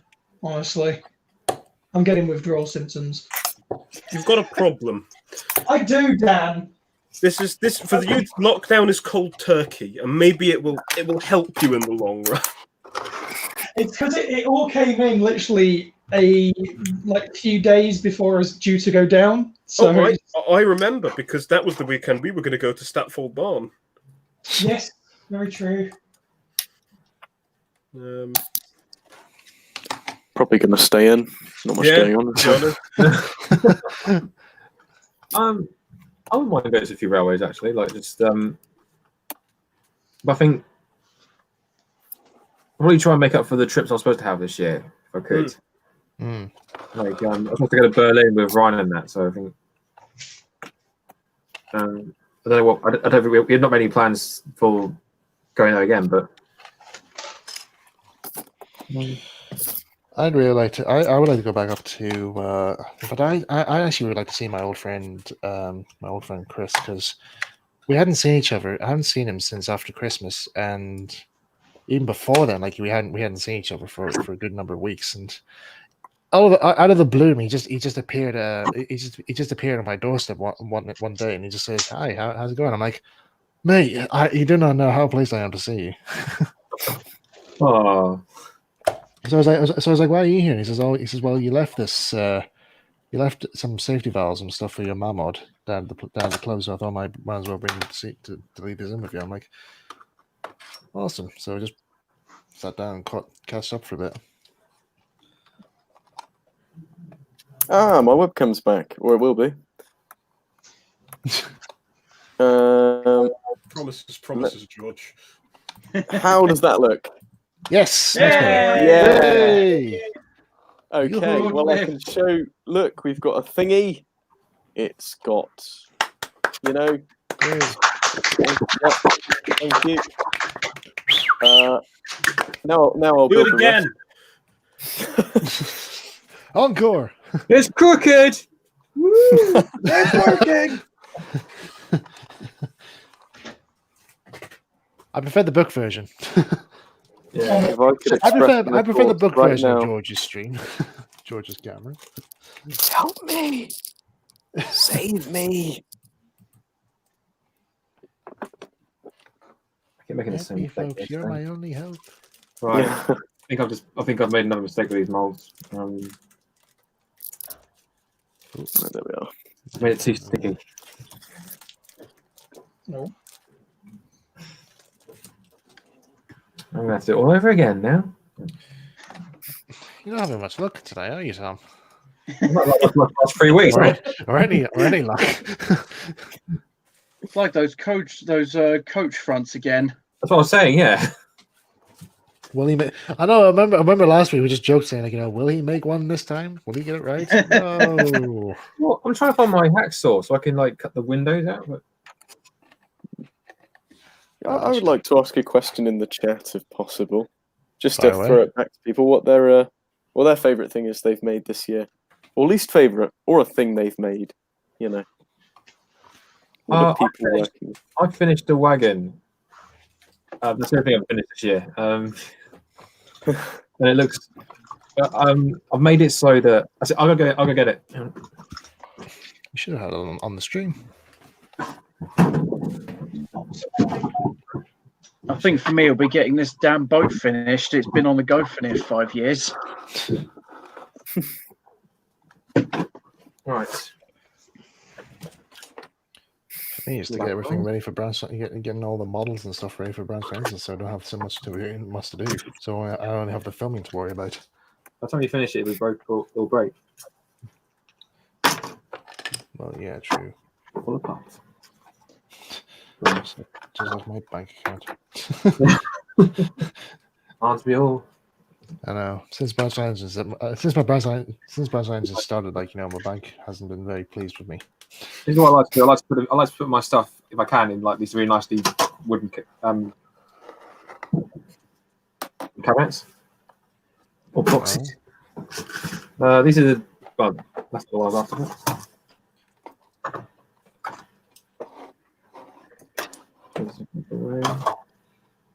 Right.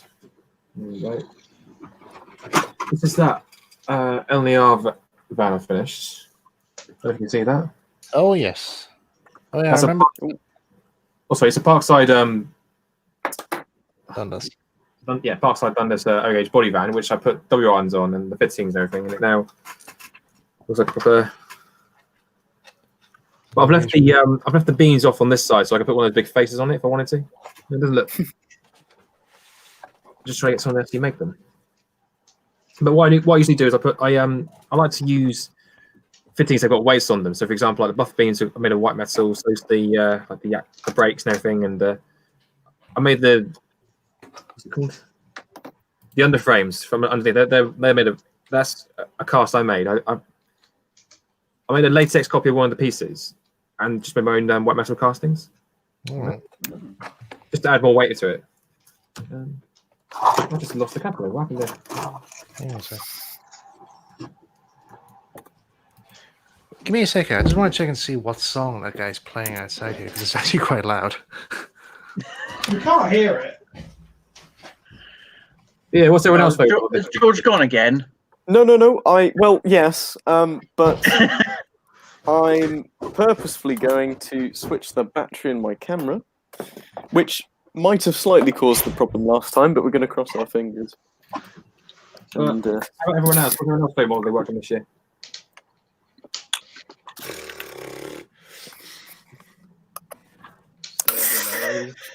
James Smith says, "Quick, take over the stream." Yes, Michael is no longer in charge. We are. Yes, let's go our faces instead of our hands.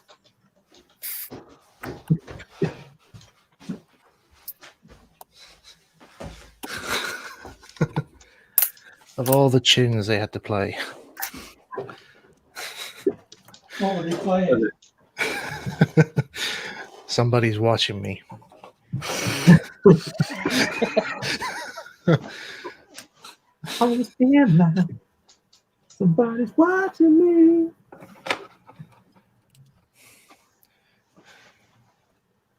Right, I need to rearrange this somehow. Would you like to potentially just pop the camera onto me for a second, if that's all right? Yeah, sure.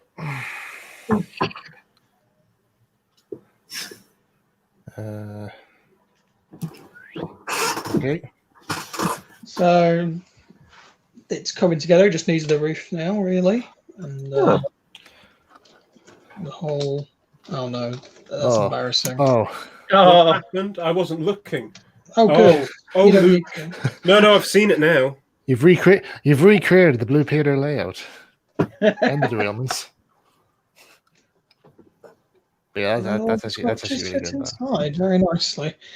So Your drunk coaches go home. yes, but yeah, so that's that happening, and the yard over here is quite full. It's all nice. I'm very happy. The one project that I started that I'm quite happy with is honestly, I'm quite happy with how poor it's turned out. He's all happy. I'm very happy. Just most of this in the sheds as well. I'm just rather happy with how all this is panning out. If I actually completed it this year is another story, but with the lockdown, honestly, I think I'm in with a good bet of actually finishing it. Well, if I had gotten the baseboard construction more better, I would have made more progress with my Firecore Mark II replica actually. But I need to rebuild it again, so you just can't get the timber right now. No, sadly. Nope. I'm sorry to hear that, Michael, but if it helps, I can see a lot of bramble near me outside Luke's house. And you see, bramble works only in one case, you see, George. It's keeping daughters out of the house. Well, there's that, but brambles also. I think brambles is also quite good for making trees because they're the right. It's somehow it's grown to the right shape. Yeah, yeah. There's just the time consuming of getting the thorns out. Yeah.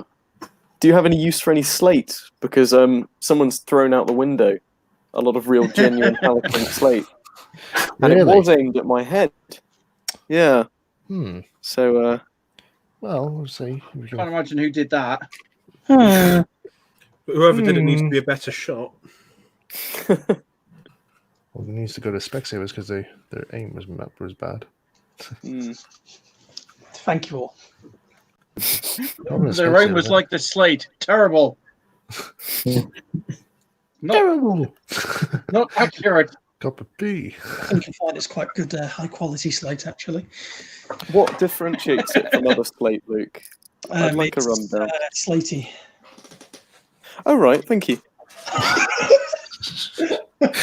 Well, you learn something new every day. Yeah. None of it was helpful. Don't let the wee lad down. There we go. Very, very happy with all that. Right. Yay, someone's bid for the sticker book. Hey, good on you. How much they bid? Only the initial bid of £5. £5? God's sake, man. Well, do you want me to raise it? Raise the stakes. If you want, I'm not humble, but you know. Make it 100. Guineas. Make it 100. I think guineas. Tom Biddle bought one of these for like 30 quid. Jeez. Mine cost like 50 quid because they come from America. What, for the same one of these books? Yeah, well, I've got the activity book and the colouring book. Because on your desk you actually have a cutout version of the Thomas on the cover. Yeah. I know you've seen the activity. You've got the activity book, haven't you, Ben? Well, he's selling them, so yes. No, it's the one with the red cover. That one. That's the one. Yeah, that's it. Yeah, he's basically cut out the Thomas from that and just used it. I thought that had. Well, fair enough. I photocopied it, but then just cut out the actual book. Otherwise, that'd be stupid. Okay. What was I going to say? Yeah, I thought that one had much better illustrations than the colouring book, actually. Where's my site? I'm actually more amazed that I was able to get those books, and no one's actually like. It wasn't like a father setting off their setting them off because like they called in or anything. Let's start that again. Yeah, better. I had no idea what you just said there. Sorry, it's been a long day. No, I was just trying to say that I'm surprised they've not tried to sell them off, and they've got like they've been coloured in by their kids or something. Oh, I've had that before. It's annoying when you buy a second-hand book, and someone's like underlined some of the words and things. yeah, it's like that one episode of The Amazing World of Gumball where like he meets this kid that he doesn't like, and then he tries to find something that that's good about it, and he finds out he's got this very rare comic book that has the best action story ever, and he opens the book then and he finds that the guy's actually Tipex over all the text and wrote his own words in. He basically rewrote the whole thing. And he's like, "You ruined it. You just ruined it. You ruined the best thing. You had one chance. You had one chance to redeem yourself, and you ruined it." Here we are, folks. Here's a little market store that's sort of done, I suppose. That looks brilliant, George. Congratulations, George. You're probably the first person on Modelers Corner that's actually completed a model. Painted as Wow. well. Move on to Wilbert now. Always go for two. You've got to stop him before he gets too powerful. Oh, God. Yeah. But before you do, show us the hamster. Well, Right. I'll need a minute to go to the lab. Okay, I'll completely balls this up. Nothing new then. Can I get the camera on me, quick? Are you sure about that, Tom? Yeah. I want to learn from this mistake. Okay. Don't make a moles like I do. Look at that. Flesh noises. Yeah. What has science done? Remember that remake of The Fly? With Jeff Goldblum? Yeah. Yeah, I remember that. Oh. Yeah, when he vomits on the food. Blech. It tastes better this way. Got to do that all over again. Mr. Goldblum, we're not ready yet. You passed away from the staff canteen. Don't be like me. Don't turn yourself into a monster. Right. Right, now fair, saying about finishing models on stream, I did finish one orc last time. Oh yeah, you did actually. Yeah. I finished my Annie last time. Yeah, it's this one that has now been dubbed Mr. Psycho. Yes, yeah, because I remember we gave him a nickname, Psycho. You know what? This takes hours to wash off as well. The robot was still on, or was it now finished? Well, no. Oh, sorry, my thing. Well, basically, the top bit's dry, but the rest of it, what's underneath, is like gone completely mushy. All right. And the idea is that it's supposed to dry as a whole. If that makes sense. Right. Okay. And it's all down to how much you mix in with it. Now, God, I don't want to do any clearing up. Right.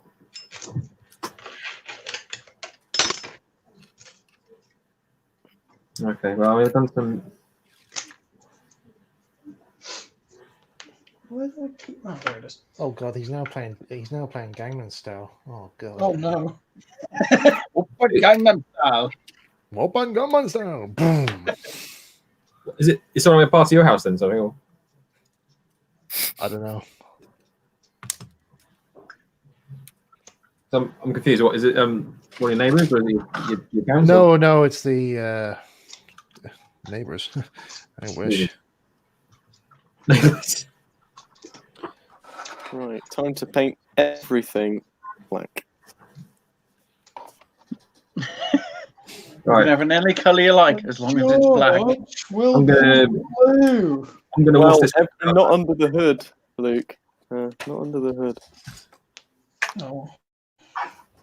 You would have known this if you were there, Great Western Line, 1942. But where were you? Well, I've got a bit early with your years there.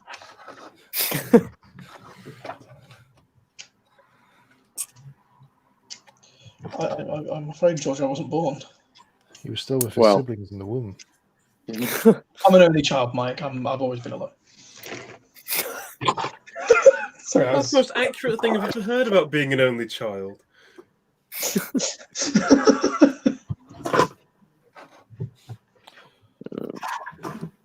Dan, how are your crew going? Well, one of them's sort of taking a shape. Yeah. I'll zoom unforgivingly on him while he's mid-paint. Please. There we go. I like the braces. He's taking a shape. He's taking just the one. Let's not be ostentatious. It looks like the tray jar from Jim Button. If anybody remembers those books. About a steam train that could beat anything. Might get in trouble for that.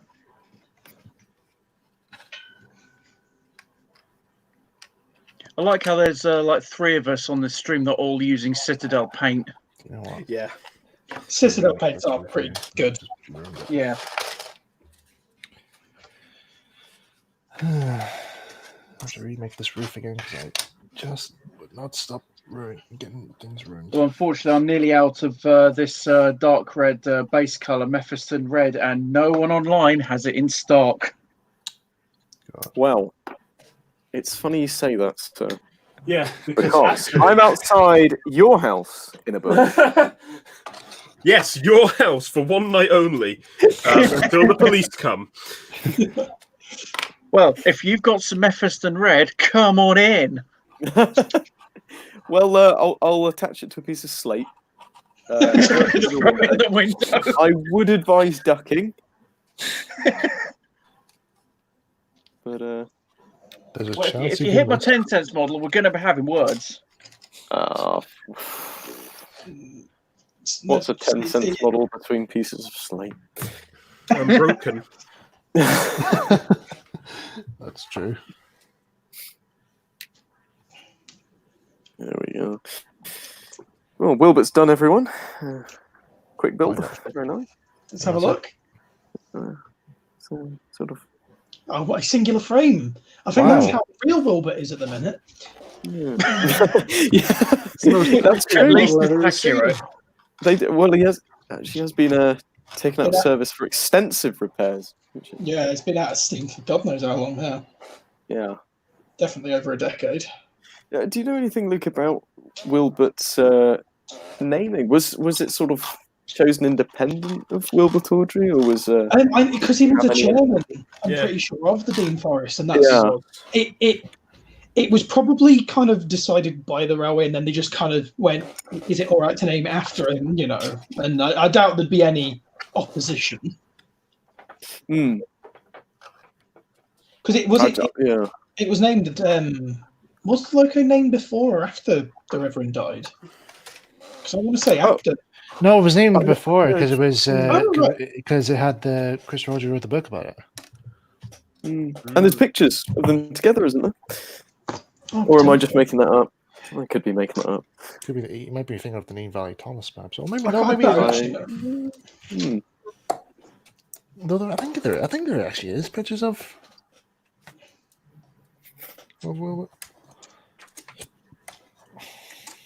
Oh yes, in the chat, that is an Airfix J94 kit. Well, actually, this version is a kit master? Dapol, but I suppose that would be inherited. So, yeah. Well, that's actually a very rare kit. Though, possibly even further. Yeah. Because Dapol don't make it anymore. Yeah, because the molds for that got damaged because there was a fire, and the molds for that got damaged. You say all this to me as I start to face it. But, of course, there was a massive Dapol fire. George, you could have gotten hundreds.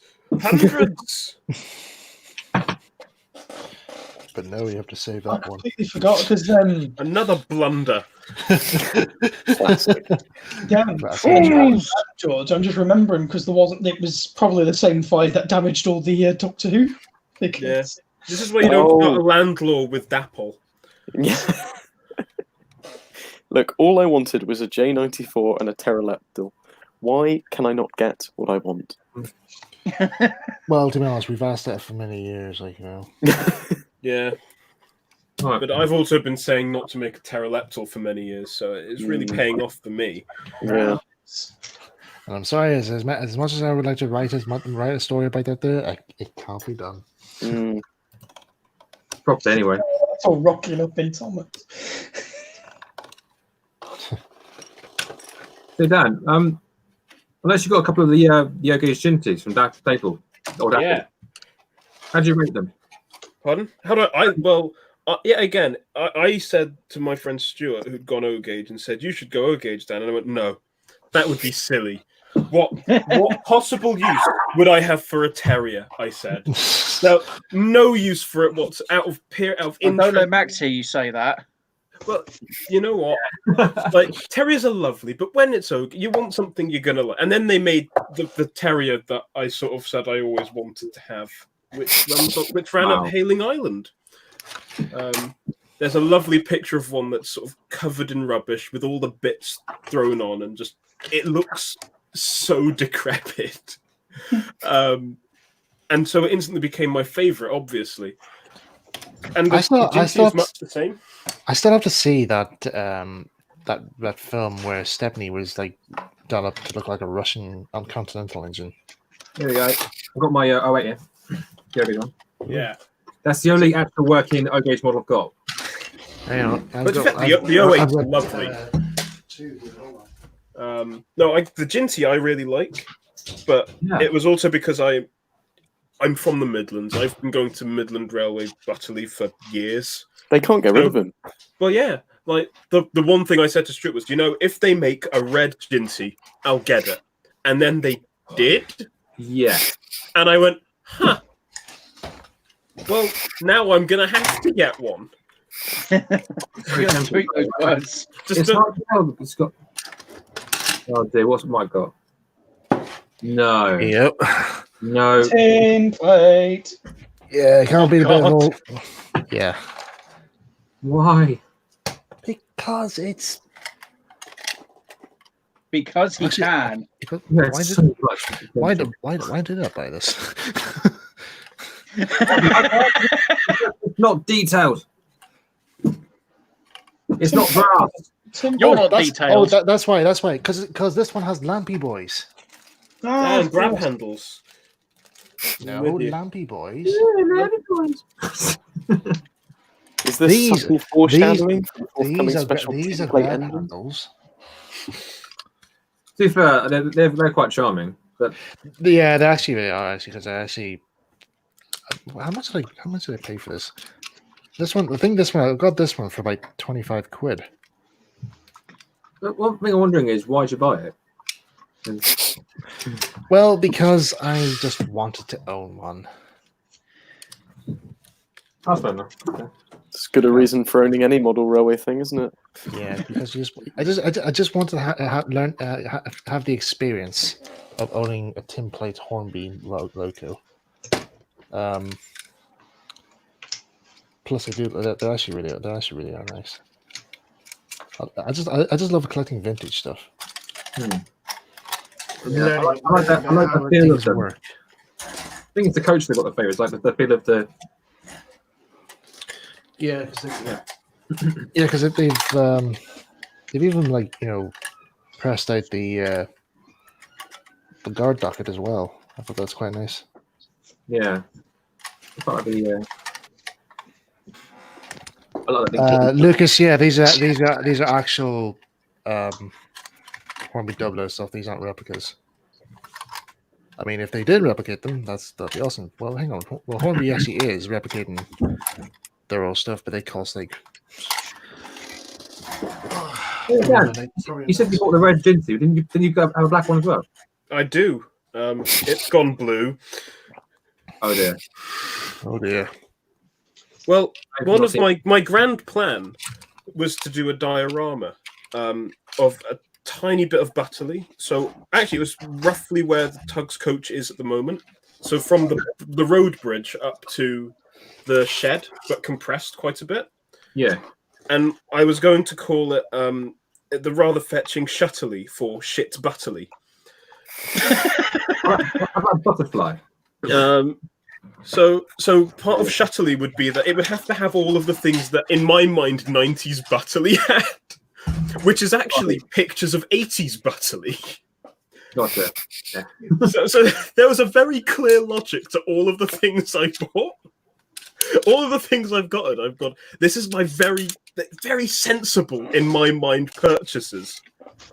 But to anyone else going, why are you doing this very weird preservation sort of thing? What are you doing? Patrick Savage, you're asking if I still have the key. Yes, I still have it. I still have it there. There you go. I'm sure people in the chat probably want to know, does this still work?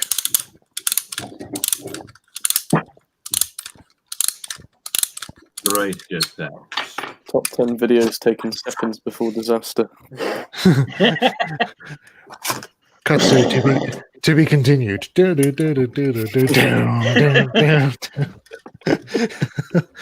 on the next stream, it's in flames. There we go. Good. Yep, there we go. Get in gear. There you go. It lives. A very short period of time. So very fun. 126. Fastest speed of steam engine there. There you go. How many miles an hour is that? 3,964. Put your finger out. So Dan, with your layout, is there going to be a tugs coach? Well, there's going to be a Mark 1 there. Are you going to make mini tugs? No, but I might put a sign outside talking about everyone's favourite old, like, nostalgic TV show, Boats. This is the thing. It's got to. That's my entire. It's going to be a bit rubbish. Sorry, I'm just letting this wind down because it's just someone's charging it. There you go. Like even the Thomas livery Ginty won't be running as Thomas. It would definitely, because one of my favorite things on YouTube is they did a 60s gala a few years ago at Butterley, and on the thumbnail is this bright blue Thomas pulling an engineer's train. Just like a 60s, you say? Well, Thomas was there in the 60s, exactly. so it's period to a degree. But I'm just imagining some really quite determined enthusiast turning up. Say, oh, we've got Ginsies in Steam. Let's see what it's going to... Oh, hello. No, I'm just thinking, you could tell the graphic design knows nothing about trains. Yeah. Does anyone else want some slate through their window? Oh my god. Luke, I didn't know you were throwing something that big at me. Well, I wouldn't say no. I quite like my head. This would do damage. But then again, if you want to actually break that bit of slate to go into your trucks, like Oh, I have. It works. And yet George is still here. George is recovered. And somehow George has returned. He got better. It's like when Darth Maul came back in Star Wars. How did he was cut in half? Well, he got better. It's only a slight case of death.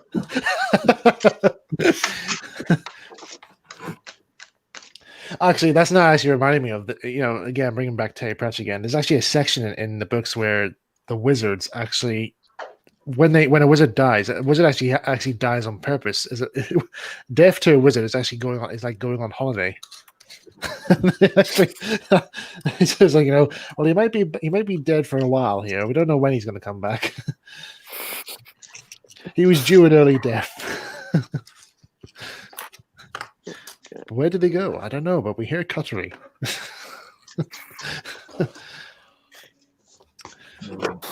But there is actually something I did remember hearing in Terry Pratchett's novel Raising Steam, where they actually were able to identify a non-railway enthusiast who boards the train. So there's meant to be like an assassin to board the train to like destroy it. And the main character literally spots him instantly, and the guy's just like, "How do you know I was an assassin?" He says, "Well, clearly, all the railway enthusiasts here.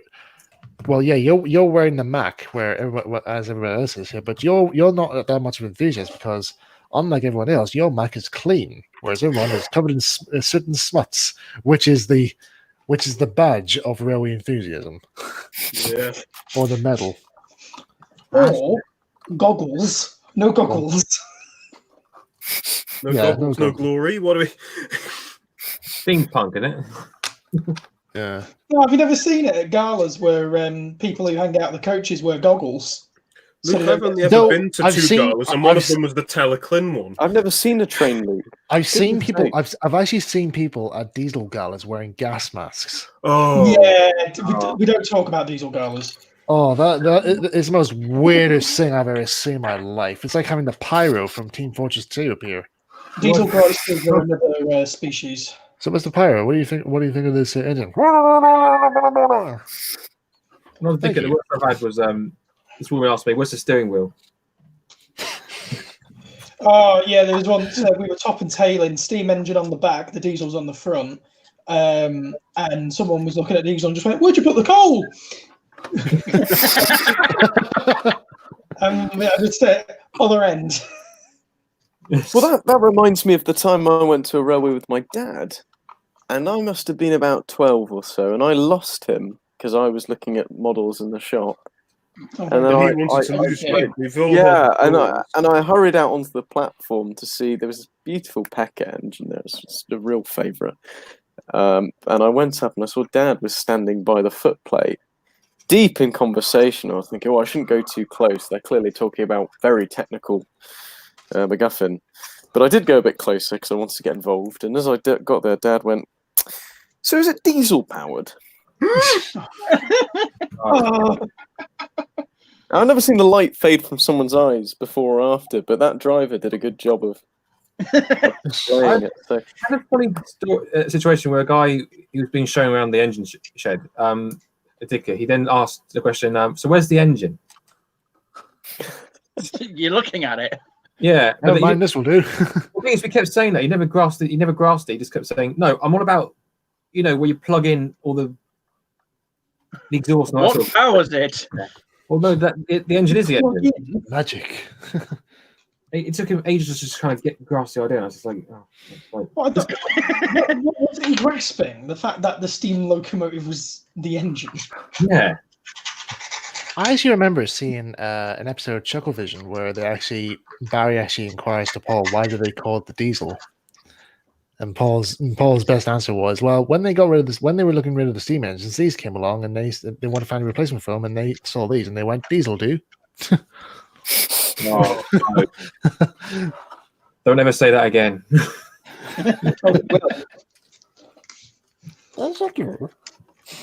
Yep, there he goes. I'm here all night, folks. That's what we're worried about. Can't get rid of him. Well, it's not like it's my channel. What we can do is without you. oh my gosh. We Oh, call it- mutiny in the ranks. I call it Blue Party Corner. Okay. You can't do if a you- stream without me. I'm essential. Essential. You didn't bring back Boko or Duke. Oh, you do it blue. We called you the Messiah. Oh God.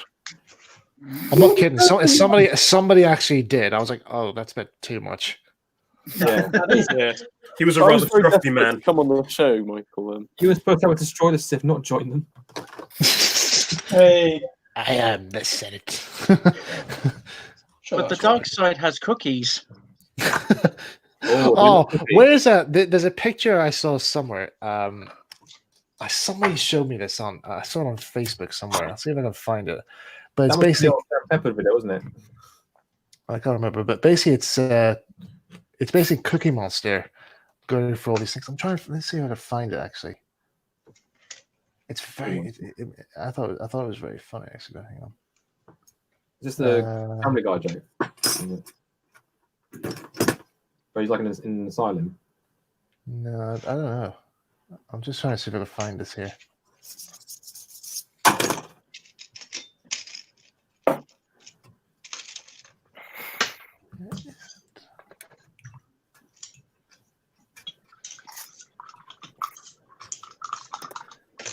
I'll probably have to go through my Your long. Yeah, sorry, I'll be a while. You guys talk amongst yourselves whilst I. I suppose we could, but I just don't feel like it. I wasn't wanting to talk. Oh, this is going to be very awkward now. I'm going to start painting things blue. I've got bored. Do you ever do that where you're trying to be very, very regimented with building a model, and then you're like, well, let's go to the more fun bit? Oh, I do that all the time, usually to my detriment. I think we'll just take a shot in the dark on this blue, but it looks like it might do the trick. What blue is it? It is Citadel's McCrag. Oh, McCrag is quite dark. Yeah, well, I mean, but it's very Wilberty. Yeah, that's what I'm thinking. It's got that weird purpley hue. Exactly, and I'm very fond of it. And the thing is, that's the one we used for Cork on Model Railway on the Challenge, I think. I'm sorry, I don't watch Channel 4 or 5. If you look at Wilbert in real life, the prototype, he is a much darker blue than the books, but I do think of the book Wilbert first and foremost. And obviously, this isn't the most accurate representation of a J94 ever, so I say that is a decent-ish blue. I don't know, we'll see. I always think that's a really interesting thing to talk about in terms of modelling, because I've never, ever really managed fine scale. More for lack of interest than anything else. Yeah. So anything I've done has always been vaguely, that's an impression. Yeah. Like, if I squint at it looks about right. It sort of depends on what you want to do after with it, though. Like, fine scale, I think you've got to make the track from scratch and everything. And well, at the end of the day, if it's your model and you're happy with it, then you've achieved what you set out to do. Oh yeah, well, yeah. I suppose this is we'll dig it out because I've got it to hand. I always have it to hand because I don't know where to put it anymore. This is a model I did ages ago of it. In theory, it's from the books. It's the Midsodor Shed. In practice, it was me going, I really like Snail Beach Shed, and it should have one purpose. It has one purpose really, and that is to fit this engine in. And guess what doesn't fit when I got track underneath it? Oh, Dan, that has buggered me over so many times. I've made a wonderful model. It fits. I put it on the layout. It's too small because of the tree. I always forget the track. It's like the one thing. But because there's no track, he fits beautifully. The one thing you didn't do was measure it up. Well, what do you want to do is raise the ground. Well, that's the thing. I very deliberately can't be. No, I say very deliberately. I just don't measure. If it looks vaguely right, it's about right. Yeah. I think the thing is, you're looking for your own version of authenticity, aren't you? Because just because you're going from an image that satisfies you, that doesn't mean that you're skimping out on the detail. It's just you're finding more creative license with it. Yeah. Because I'm definitely thinking of Clive Spong Wilbert. That doesn't mean I want to skimp out on painting all the little bells and whistles, I suppose. Yeah. So I think it's a perfectly legitimate form of modelling. He says, not knowing any other type. Watching my club, there's this O-Gauge. I can't remember the class for it. Indian logo. That was actually the person who made it. He literally used just pictures from the book from a book. But as a design flaw, it couldn't go around corners. So he built it, got it all geared up and everything, painted, and it can't go around the loop. Oh. How, There's a how many solution for that. wheels? You rebuild the corners. No. What? So was that? Very good, George. No, you just rebuild the corners. That's true. But no. How many wheels did it have? Out of curiosity. Or at least 13, Luke. Oh, he was a naughty engine. Wilbert tells about him. Oh, 60. 30, everyone's Yeah. favourite, at least 13. Yeah, yeah. Well, he was at least 13 by the time he'd fallen off the rails. Yeah, And that's how long he was there, too. yeah, well. I wonder how he reacted though, like when he found out his name, his name's commemorating a J94.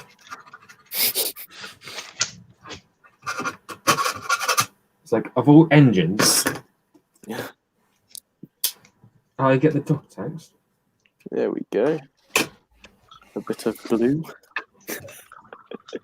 It's the simple things in life. I could make so many jokes, George. I know you could, but you won't because Well, it's, by just saying I could, it's really set up for the punchlines.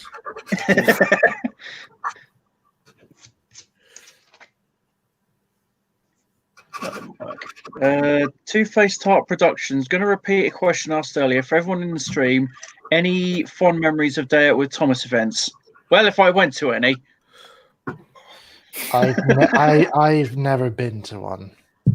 And my only time of going to the closest I've ever been to a Day Out with Thomas event was actually seeing the pictures of one in an annual. That's the closest I've ever been.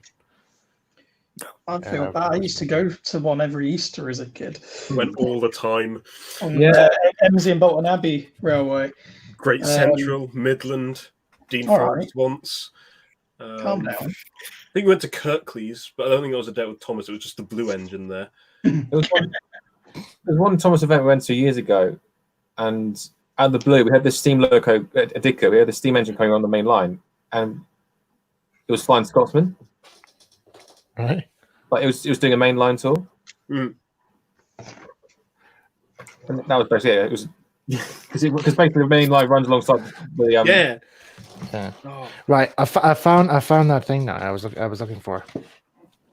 Something. Yes, I finally found it. Right. There's this meme online of Cookie Monster in a museum. You guys might have seen it before. But underneath of it, Cookie Monster's like going around, and he's just like he's looking at all these different pieces of artwork, and he just literally just says these random things. So basically, there's one where I'll just read through all the ones he says. He just says, "Your stomach thinks all potatoes are mashed." Then it goes, "It's weird that we cook bacon and bake cookies."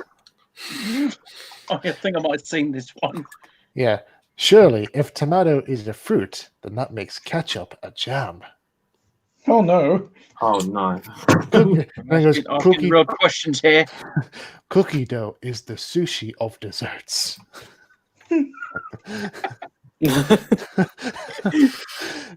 Lasagna is just spaghetti flavored cake. I can get on board with that. Lobsters are mermaids to scorpions. Milk is a drink made from grass. Onion rings are vegetable donuts. That's it. I just saw that. I just thought that's just hilarious. It's like if a baby's age is mid they're born, what happens in 9 months before? We don't go into that. No. We would talk about this a little bit again. It'll be age restricted. Yeah. I've been trying to think back to Day Out with Thomas memories, and nothing. Yes. Because there is one thing that sprang to mind instantly, and it was the time that Thomas almost killed my mum. Oh, that's fun. Lovely. Well, I say Awesome. that's very much an over-exaggeration, but Very it's a good- over-exaggerating. You know what? It's a good start to a story, and it made you pay attention. It certainly has a few eye raises. Jesus. So, I say killed, slightly maimed is more accurate. you know, maimed, killed, So the only reason I went to the Great Central, because I'm in the Midlands, was because months before I'd gone to an event and met Christopher Audrey, and of all of the books, because I had all of the books in the Railway series apart from Wilbert the Forest Engine, and this is before the concept of eBay was known to me, so I didn't think, we'll just look it up online. And so my question to Christopher Audrey at this event was, where can I get the book? Oh. And he said, they'll have a few at the Dean Forest Railway. So obviously we had to go down there at some point. And me and my parents. And obviously it was a date with Thomas when we went. So we got the book, and then I was like, we've completed the set. Hooray. Because they got on a job lot when I was young from a guy called Timothy Roper. And I know that because he got all of the books from his grandparents and uncles. And it's all written in the books. So off we go. We're at the Dean Forest Railway. And one of the things they do is brake van rides. So there's a towed brake van, and Thomas is attached to it, and he shuffles out of the station and he shuffles back in again. And what they did was they'd have a little race with there's two levels at the station. So the high level would race down a hill a bit and then go back up to go to the other end of the line, and the lower level train would just leave. It's a surprising race where the lower level train always seemed to win because it just didn't stop. But we're there in the brake van, we're doing brake van ride, and we go back and we shuffle backwards slowly, and we're shuffling back, and then they go back again. And as they started to come back, I don't know quite what happened. I don't know trains, but Thomas, who was pulling the train, seemed to do this sort of explosion where it just, and because obviously we're in the veranda of this towed brake van. And my mum, who's asthmatic, looks to see Thomas just erupt in smoke and steam. And she just goes, Whereas I duck down because, I can fire. The lower level you are, the less affected you are. And the train was just filled with smoke for the rest of the trip back. And it's only a minute or two. But it wasn't very fun for that. I found it great. That was a great experience for me. It wasn't the blower going off, was it? I don't know. Did it come out of the cab? I don't know, Luke. There was a lot of smoke and steam. It was very loud. It just happened. Things happen on trains. I don't know what. Trains do things. Do things, do you? At the time, I hadn't got my little book of how trains work. But if I did, I would have been sure to consult it. We went in 2011. We went to some of the guys from SIF, like me, Ryan, Chris Ingreen, Chris Ignoria, Sam Wilkinson, were at the Battlefield Railway. Mm-hmm. And the idea was that we're supposed to be doing a kind of what we were supposed to do. Like, we were supposed to work on the railway, like help as a volunteer, in exchange for them having it was the 28XX decorated as Stonewall Castle. Mm-hmm. But we kind of buggered off. Like we went on the train, and then we went to the Great Central Railway. Huh. And the only one of us who actually did any work was Stephen. He was helping in the gift shop. the rest of engines. And, Stephen McGregor, yeah.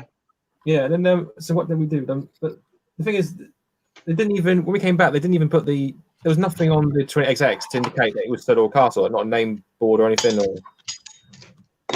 it was basically just kind of a pointless trip, really. That's the what I can put about it. Apart from just being Tommy and friends, but anyway. And of course, what was it? Sam was dressed as Mr. Conductor and all that, and Ryan got to go at making the train. They were racing Thomas in this diesel shunt or whatever, and they were like Ryan to go rubbing the flag. Oh.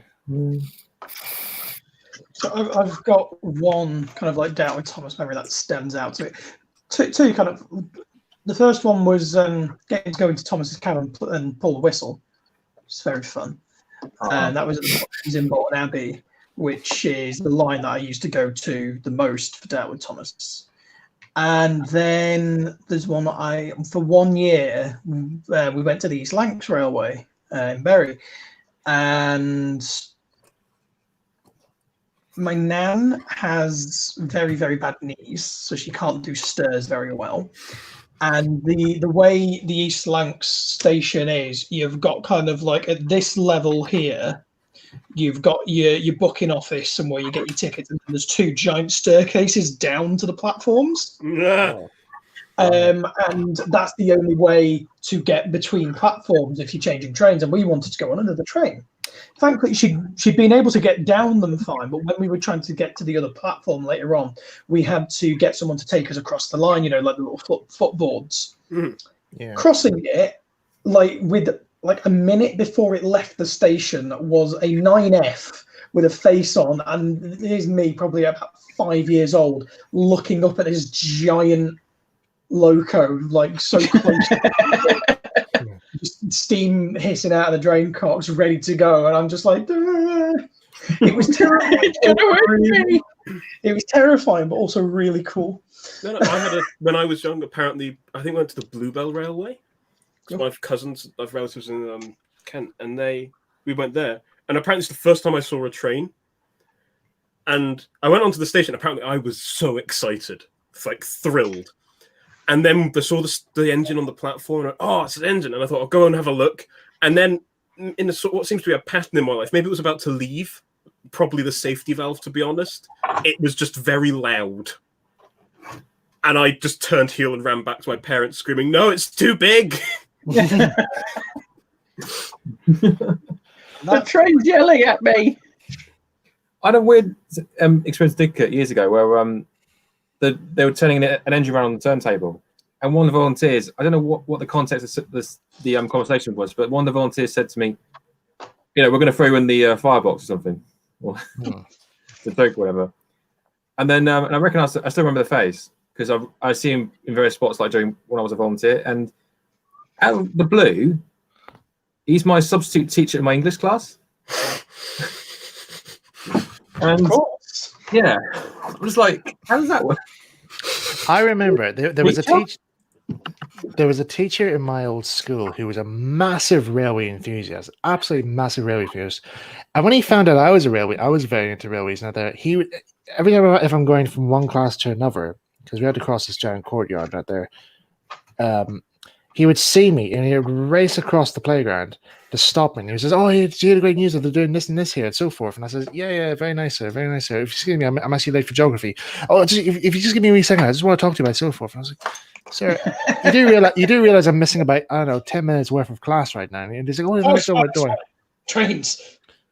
It's fine. I'll give you an excuse now there." So anyway, I arrive in class and my teacher's just saying, "Why are you late?" And I was like, "Teacher wanted to talk to me." "What about?" Maths. Lots and lots of maths. Then I sat down and some kid said to me, he says, "But you hate maths. It's the most, you detest everything." I was like, "I know, but..." Shut up. I just whispered myself. I said, "No." I says, "But do you think, how do you think I would get away if I just said, I just stopped, I missed 10 minutes of class just to talk about trains to somebody?" It just looks weird. Yeah. I mean, at school, you don't want to be, I don't want to sound horrible, but it's kind of we want to be seen friends with your teacher, really, do you? Yeah. I think the only time I think anybody ever talked to me about trains in school was basically to get me to do the steam impression. The steam train impression I used to do. That was the only showpiece I could actually do in school. What's quite funny, actually, my old head teacher at the time is actually an O-gauge modeler. And we only found that out after going to all these all these exhibitions. We're actually quite good friends now. Nice. It's strange. I know I said that before about being friends with your teacher, but he's actually a really genuinely, really lovely man. Yeah. And I don't know how you feel if I was modelling Thomas, but we had someone move into the house Sorry about down the road, So, yeah. Well, that's why I'm in Luke's bush. But yeah, Oh, get rid of they moved into the house down the road. So basically, they were our neighbours. Practically, they weren't. Yeah, but we went. I Hard went. time. I was cycling through the village one day, and I glanced in their garden, and I saw they had loads of narrow gauge track and about 10 hoppers. What actual baggage? Or was it Yeah. No, it was proper. Oh, you're right. Give me a sec. Expletives. Oh, have you cut yourself, Mike? I think he You're- has. Oh, or blue. Anyway, you were saying? Yeah, You're right. it was. Yeah, I'm fine. Yeah, I'm absolutely fine. It looks like it hurt. I'm absolutely fine. You're not bleeding, are you, mate? Or... No, it's just paint. I said, no, it's just pain. It's pain. I don't know, pain can hurt you. I think it does if you get it in your eye or if you drink it, but... Yeah, no, Just it's your finger. narrow gauge track and wagons that he'd purchased over the years. That's right. And, Blend in. He had all sorts of bits and bobs in his house, railway related, and then he moved away, and he took it with him. Yeah, no, I went for a cup of tea, and he gave me a few books on Hudswell Clarks and stuff, which was nice.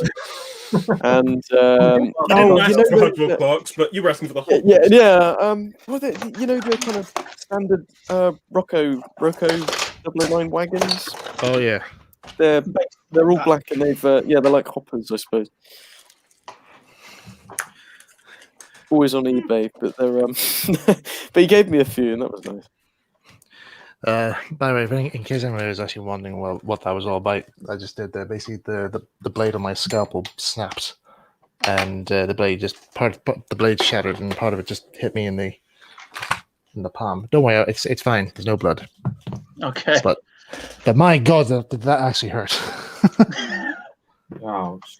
That actually. I've had many a blade shatter on me, but thankfully nothing's hit anywhere yet. No. I've Anyway, I just want to check here because it's part of it. Oh, blimey, that was close. That was very close to there. Oh, my In the plums. that was very close there. So I would have been. You guys would have been calling me Michelle after this. ouch. Anyway, But we call you that anyway. you do. I used to have just back to the conversation of I used to have a neighbour who did N-Gauge German logo railway, one of the railways, and it's to the point where I used to go into his place all the time and just like play trains. Or there's one time when, like in particular, where I got so engrossed in what he was telling me that I came back the next day. This is like from a holiday or something. And I pretend I forgot everything from the day before, just so I could listen to him talk again. I mean, I don't know if you remember my Model Railway series, but there was a hotel on the back somewhere, one of the back boards, and he made that from scratch. All right. It was too big for his layout, so he gave it to me. And Just getting a fresh blade here. Hold on. That's It's really very cool. nice. how much of that was made from card and just like plastic paper? No. What? Brick paper, plastic paper. Plastic paper. It's the rarest material. Well, no, there's plastic card, but plastic paper. Plastic paper. Oh, never. Is that the sort of thing noobs use?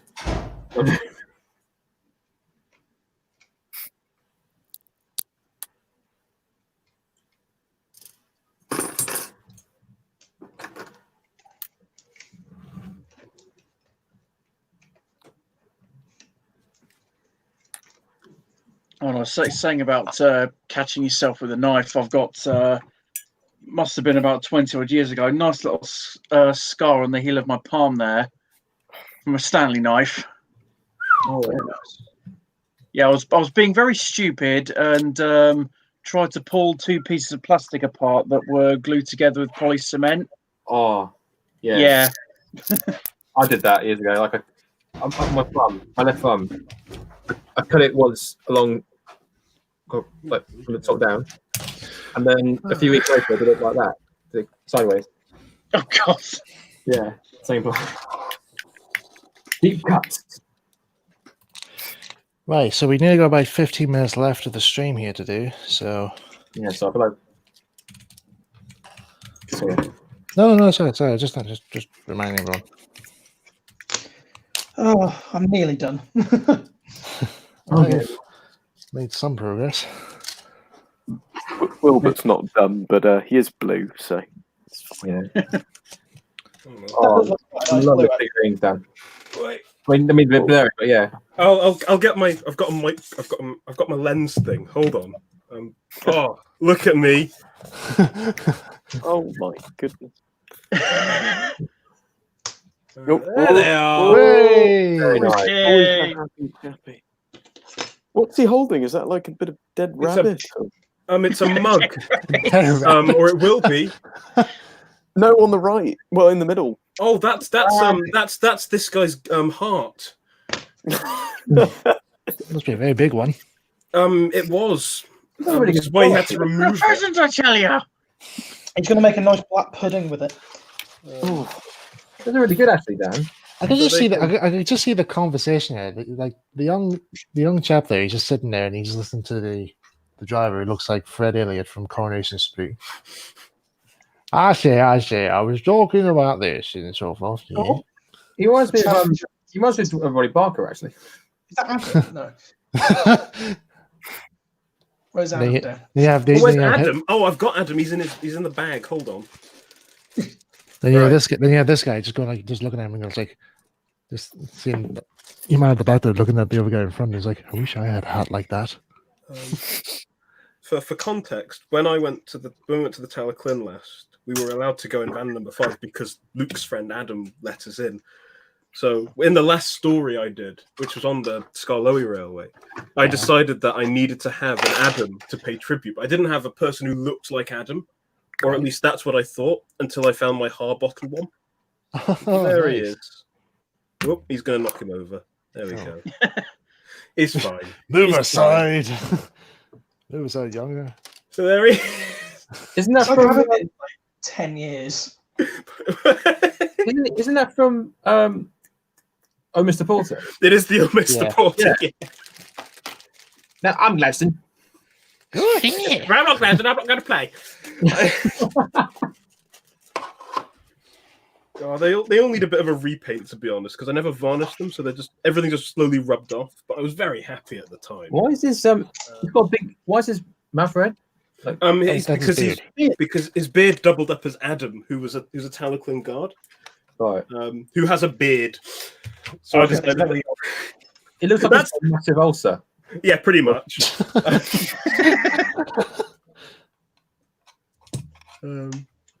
So yeah.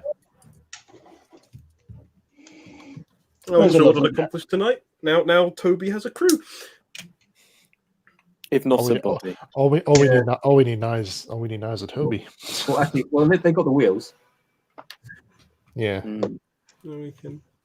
There he is. Toby. We can take that off. It's Toby. It's Toby in his rebuilt form as a terrier. Yeah, the guys in the Neen Valley, they wanted to have a Y6 there, but no, they changed it to have a terrier instead. Same A thing. lot better now. Oh. I love the detail you got on there, Dan. Like, I quite like painting the figures. They're not properly detailed, but they're detailed enough that you sort of look and go, "Oh, that's nice."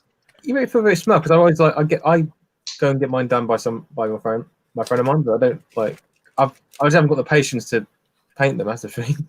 Oh well, you see, I find it quite therapeutic. I've done a couple over the years. I got some cheap Chinese figures, so Yeah. I ended up with a little me, who's way too tall, but, and a little bit like. And then for Christmas, I had my friend Hayden. I made a little him as well.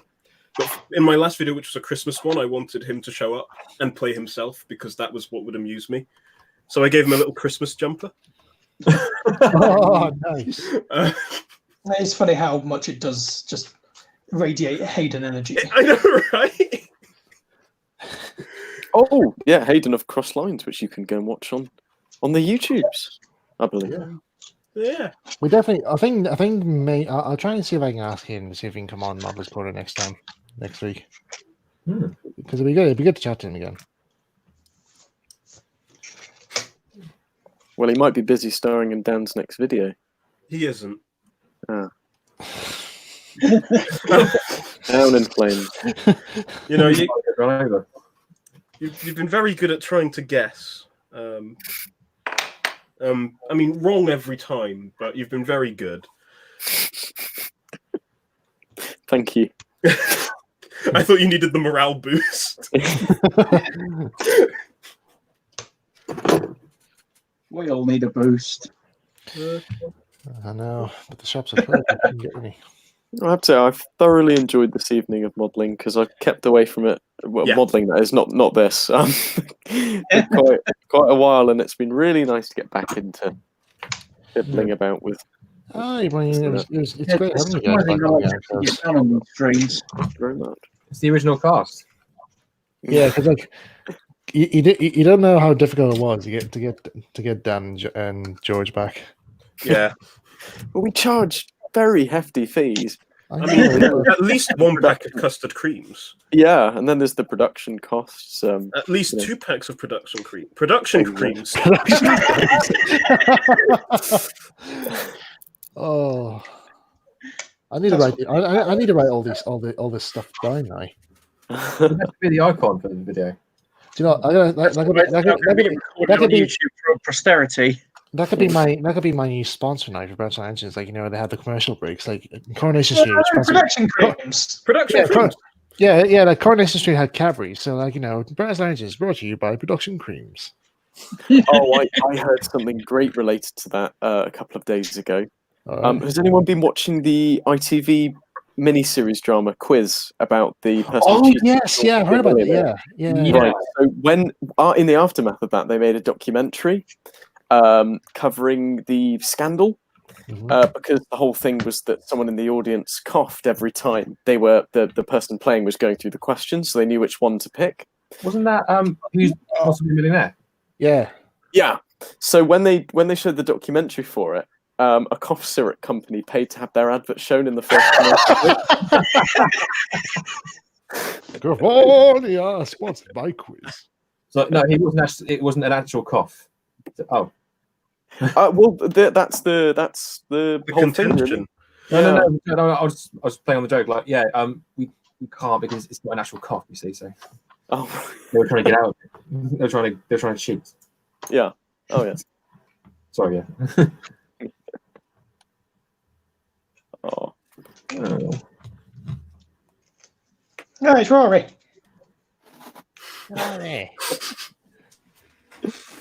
Andrew C. Studden does this an amazing figurines. They're more proportioned than the S&D. Yeah. Dan, you couldn't move the camera so that the Sparkersoft webcam becomes one of Rory's eyes, could you? Oh, God, let's give it a go. Ooh. Yeah. Down a bit. I can see, Luke. I can see. Cross. And now he's cockeyed.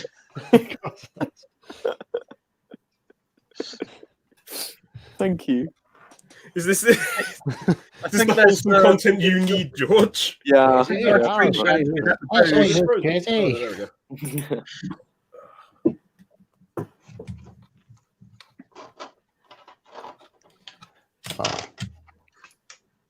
Actually, in many ways, the most easy example of why I prefer to film in O gauge, because this is the level of the people.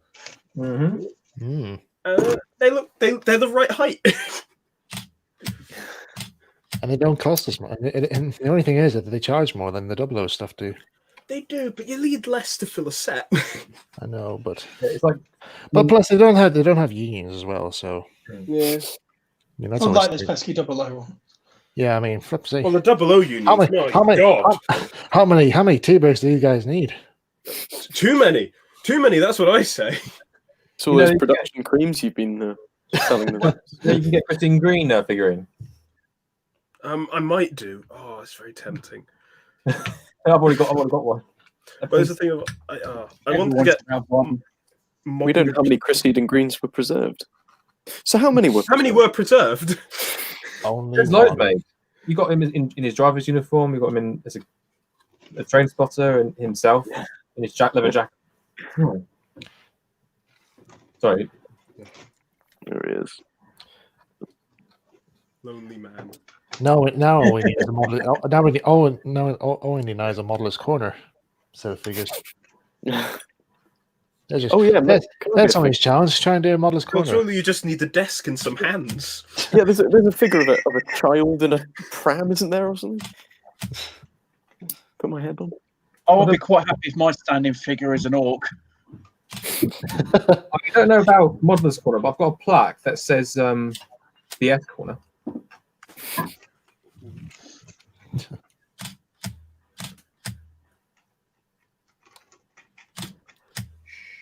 Oh yeah. That's most of the windows in. Last question to Dan from Two-Face Talk Productions. How did you afford your O-Gauge stuff in the first place? Money? I bought it cheap. Genuinely.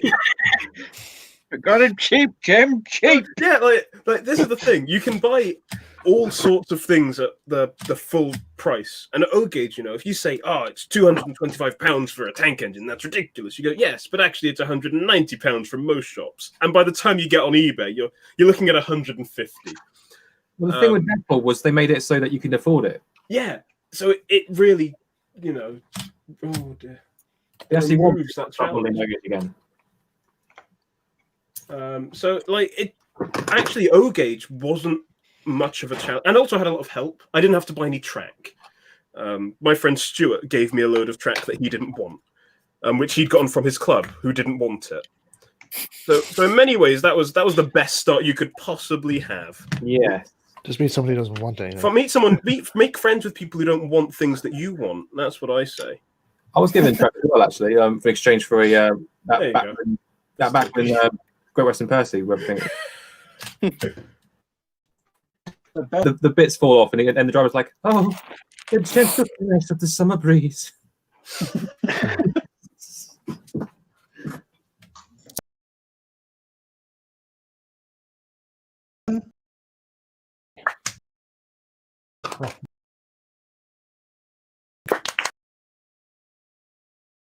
All these claps are donated to the NHS, folks. We're not sure what they want with the claps, but they're getting them anyway. I'll go and place this on the layout. This is the equivalent of the NHS sort of thing. Dan, do you see you've been asked if your video's a Thomas one? Pardon? Yeah, do you see you've been asked if your video's a Thomas one? Have I been asked if my video's a Thomas one? You have, yeah. Is it a So Does Ender's Theme? No, it's by Two-Face Talk Productions. You know what? I will say about my video, George. What I will reveal about it. Yeah. Is that it may or may not be a Thomas one. In the same way it may or may not be a Doctor Who one. The plot thickens. It could be my long-awaited upload of Canal Boat Mood to match Luke's video proposal of Canal Boat Vlog a year late. It will be a year later. I'm not saying heavy hinting, but also please give me my Canal Boat memories back. Oh, it's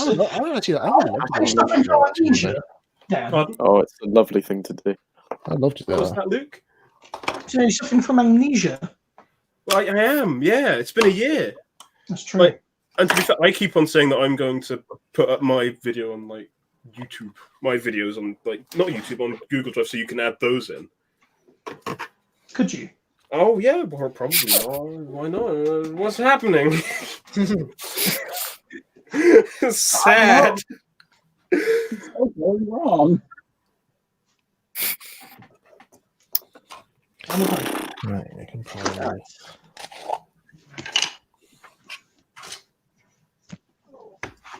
I'm dead chuffed with those people, actually. Well, they are as well. Very nice. Railway fun. No, it should be well done, mate. Yeah, very Engine good needs job a on that. dust, but the people are fine. It'll rub off in a year, like all things. Yeah, I'm going to say again. Oh gosh! Oh, they've gone. Just like the real Wilbur, it just Just falls like apart. Luke, maybe we not Luke, George. Maybe we could combine our powers, get your barrow and my people. Yeah. And your people. Look, he's all finished. Wilbert, oh god. Oh. Splitting headache. Yeah, ready to go. Yeah. Did he burst the tube? 15 actually. Oh. Yeah.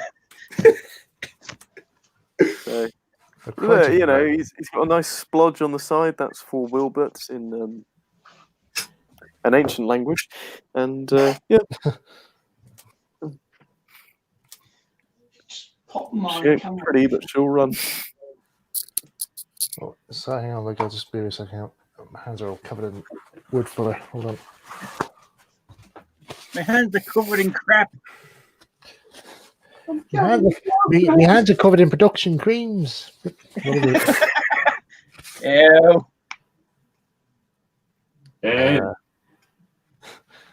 Roof. Oh wow, look at that. Oh, In so low quality camera footage. Maltesers. They're teasers with the Maltese. Yeah, no, I'm really happy with how that's come out. Do you know what would be the most beautiful ending to this whole night, Luke? What? Is fire? if you'd finished it. No, Sorry, is it slipped out. If you'd finished it, placed it down, forgotten about the track scaling, No! and it didn't fit. Don't give That me would have been nightmares. the ultimate sort of punchline, wouldn't it? Yeah, yeah. See, now you're going to keep him up all night thinking about it. Many times. I've made that mistake too many times. I've learned. Do you ever watch? Do you ever watch this YouTuber online called Alan Plum? Or I've come across this thing. Right, there's he did this video. He did this thing about a folding N-gauge model at railway, and there's one scene in one of the episodes or vlogs he did where he was making a road bridge, and he was showing it off, and he says it took him forever to build, and he just shows it off, and he's like, "Hey, I think that turned out okay. That there, it's a nice little bridge out there. Good bridge, lovely little bridge." He starts petting and stroking the bridge, and he's like, "Good bridge, lovely little bridge." And next minute, he just throws on the board and smashes his fist on it. And he's like, "It's all wrong. I built it wrong. This stupid piece of crap." And I was like, "What's wrong with it? What up you're on?" He's like, "I found the blueprints of the real one I should be basing off here. I used a photograph of it there. It looks nothing like the one. It's rubbish. It's ruined. It's a bunch of stuff." And I was like, "Wow, he really doesn't like that." Love a copy of that video if possible. I'll send you the link there, but it's like, well, he doesn't really yell it's like that there, but he does throw the model around quite a lot. But I will say this about it though. He made the model good and strong because no matter how hard he threw it and trying to damage it there, it's still retained. It's wonderful structure. Even if it wasn't an inaccurate structure, I suppose. Yes. It somehow it just regained its own structure, no matter how many times he plummets to death to it.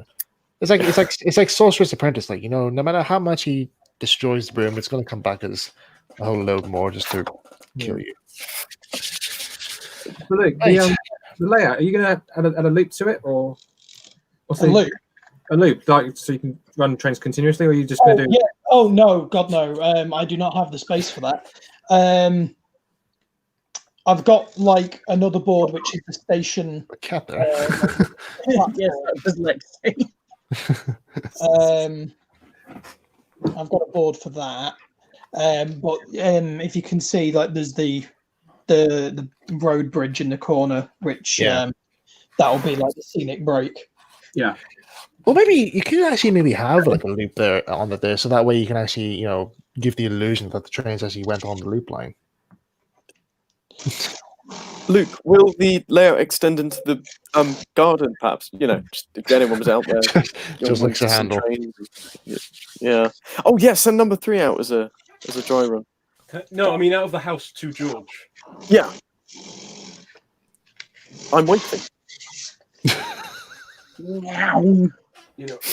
Is that N Drive? That's N Drive, isn't it? No, it's an Evertren. Oh, somehow worse. Yeah. You see, I thought I was hearing that familiar N Drive growl of, but that's not a growl. It's more not. like a puke. It's in pain. My God, N Drive. Nothing you can do makes them quiet, and I always forget. I finished a Peter Sam kit with an N-Drive chassis, and I took it to the Modelers Club, and I was really chuffed. Put it down. Everyone was looking. I was thinking, "Oh yeah, you like what you see." And then we turned the power up, and it sounded like a plane was diving towards the house. They have such a strong... Would you believe You should hear my Siri. back now, very nice and slowly, is on a Arnold chassis. Oh, right. It runs smooth. You think that was the N-Drive thing sounds very bad. You should hear my Reverend Audrey Henry model. Its motor sounds like an air raid siren. But you see, that model was probably made to replicate the air raid sirens that it grew up around. Yeah. Whereas an N-Drive chassis is made by a chap in Scotland a year or two ago.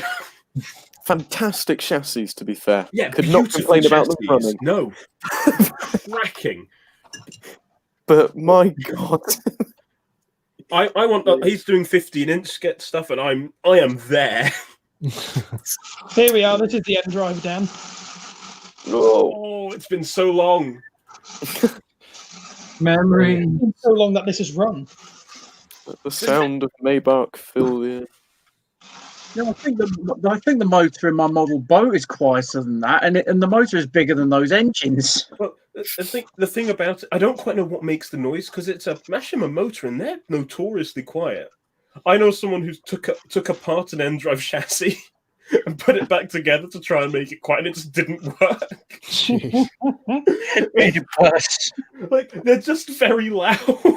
Tell you what are nice and quiet runners. The Batman. Sorry, I can't hear. Quiet, Luke, quiet. What? So I wouldn't know. Father Jack watching. Are you watching the Westworld? What? Is that John Wayne? What? Is Father Jack deaf? No, he just listen. He just gets a waxy build up. You can hear whatever you want. So watch this. Father Jack, would you like a glass of brandy? Yes.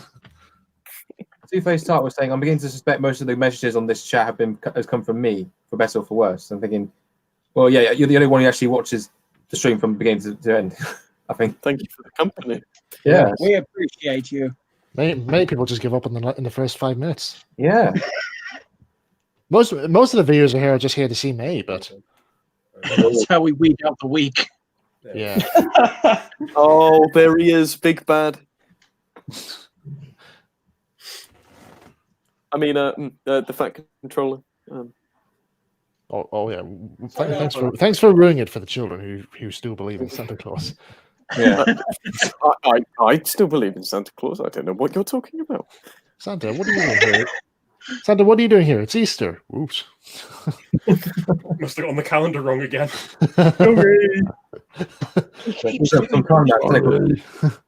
He keeps doing it.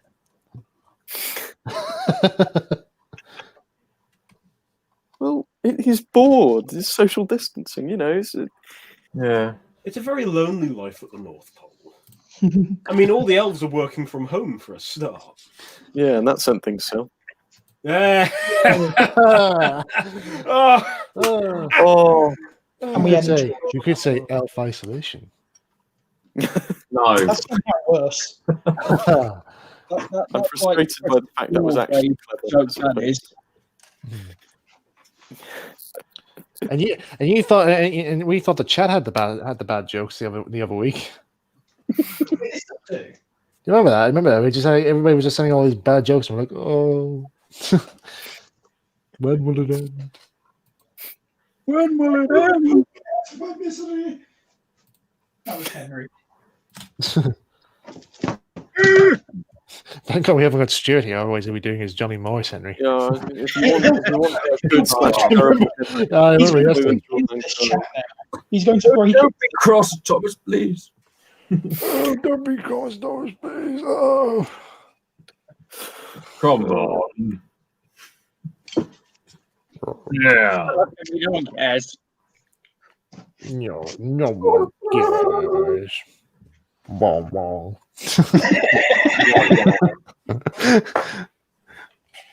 Like a very sad Pac-Man.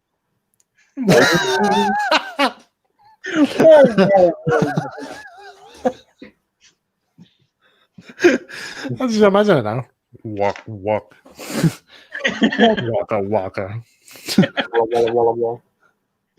Whoa. Look at the bucket. Hello. That sounds like the beautiful diesel engine in The Trouble with Trains 2 when they go to the loco yard. Oh yeah. Oh, I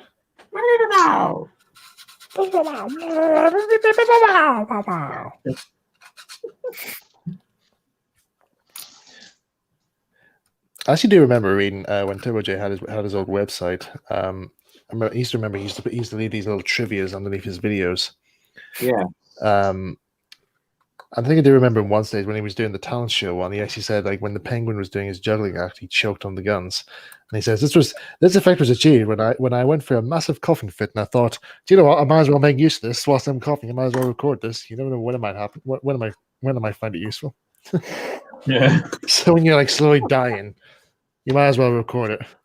Because you never know what use you might have. Fair enough. Fair enough. All useful sounds. Like the weirdest thing that I did at university, I think, certainly for my housemate's girlfriend when she saw me doing it, was record my toilet, which had some really satisfying like pipe sounds. It just had all the right gurgles. It was just really old plumbing, and those sounds are ones you can hear in Thomas in Hot Water. But you know what? There's some. I thought you were actually like, you just turned on a tap and then you recorded the water. I didn't know that was a toilet. Well, it's not the toilet. It's the pipes around. There were bits of the sink. I mixed and matched. I was very particular about it. Which, as I say, when she walked upstairs to go to the toilet, and I was just standing there with my big microphone. I swear it's for model research. It's for recreational purposes, I promise. Yeah, right. It turns out just doesn't cut the mustard. But then, Dan, we can't forget that wonderful moment when you helped me record some sounds with Bouncing Engines, which resulted in me getting my fingers trapped in the chain. Yeah, I was very concerned for at least until you said you were all right. Yeah. We never found out who that smartass in the background asking me if the chain was heavy. I'm betting Is it heavy? I bet it was Scott. I bet it was. Oh, that's a very Scott thing. Oh, is it heavy?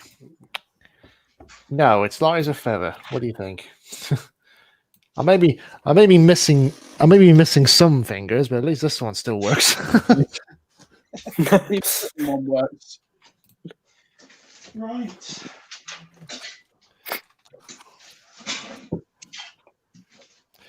Right, I think we'll call this an end to the stream, I suppose. Right, so shall we, before we sign off, shall we do a little showing of what we've done? Well, Dan's already done. Yeah. And Luke hasn't. Sorry, I was a bit preemptive. I got excited. Yeah, no worries. Hang on a sec. Just wipe away some flow here. Right, let's see, who will go first? Should we get the embarrassing one away first? Hang on, we're missing somebody here. Yeah, Luke's just gone off a second. Oh, Luke's gone. Well, he's shown off too. We know what his carriage head looks like. Okay, Tom, let's see what you've done so far. Come on, let's see. Well, unfortunately, this mold failed, so I've been like just trying to clean it up as much as I can before I put it under hot water and soap. I've been doing well. I've also been doing just been tidying up some excess solder on the Thomas body shell and trying to cut into new tank boards. What are they called? Top of the tank pieces, and just when I get when the solder comes through in the post, I'm hopefully going to start do it properly and then actually finish it. It's been how long now working on this? Too long. Yeah, I think it's about a year now. Yeah, it's just I don't know. There's been so many things wrong with this. Like so many things have gone wrong in terms of the way the kit's been put together, the way it's been not by me, but like the way the guy made the kit. You know, because I've had to rebuild some things and. Well, why can't you just buy one of Gavin's ones in O gauge? Because they cost too much. And also, it's not brass. But you can buy one in brass. That would cost too much. Yeah. I mean, if you want me to, you can pay for me. But Got a Patreon. Use your wages from like the 75th anniversary. Well, no joke. There may be a bit of a problem with that. Okay. Because I pretty much spend nearly all of it there on brass engines. Ooh. That just shows you like how much I'm putting into it. Anyway. How dedicated he is. Yeah. Okay. Well, we'll see Dan's one more time. There we go. Very nice. Lovely bit of work out there. Nice the guy in the middle. The guy in the middle looks very proud. He's my favourite. I think it is this is the way he's posing. I was like, it's the braces. He's just having a right good time. I still put my truck we'll time. Zoom. Ooh, there we go.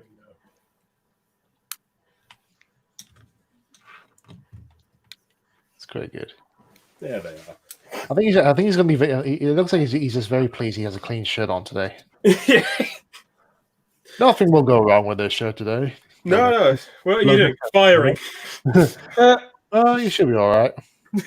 Should be all right. He's got a good colour shirt for the job. Okay, let's see what you've got, Ben. All right. It's a very impressive build.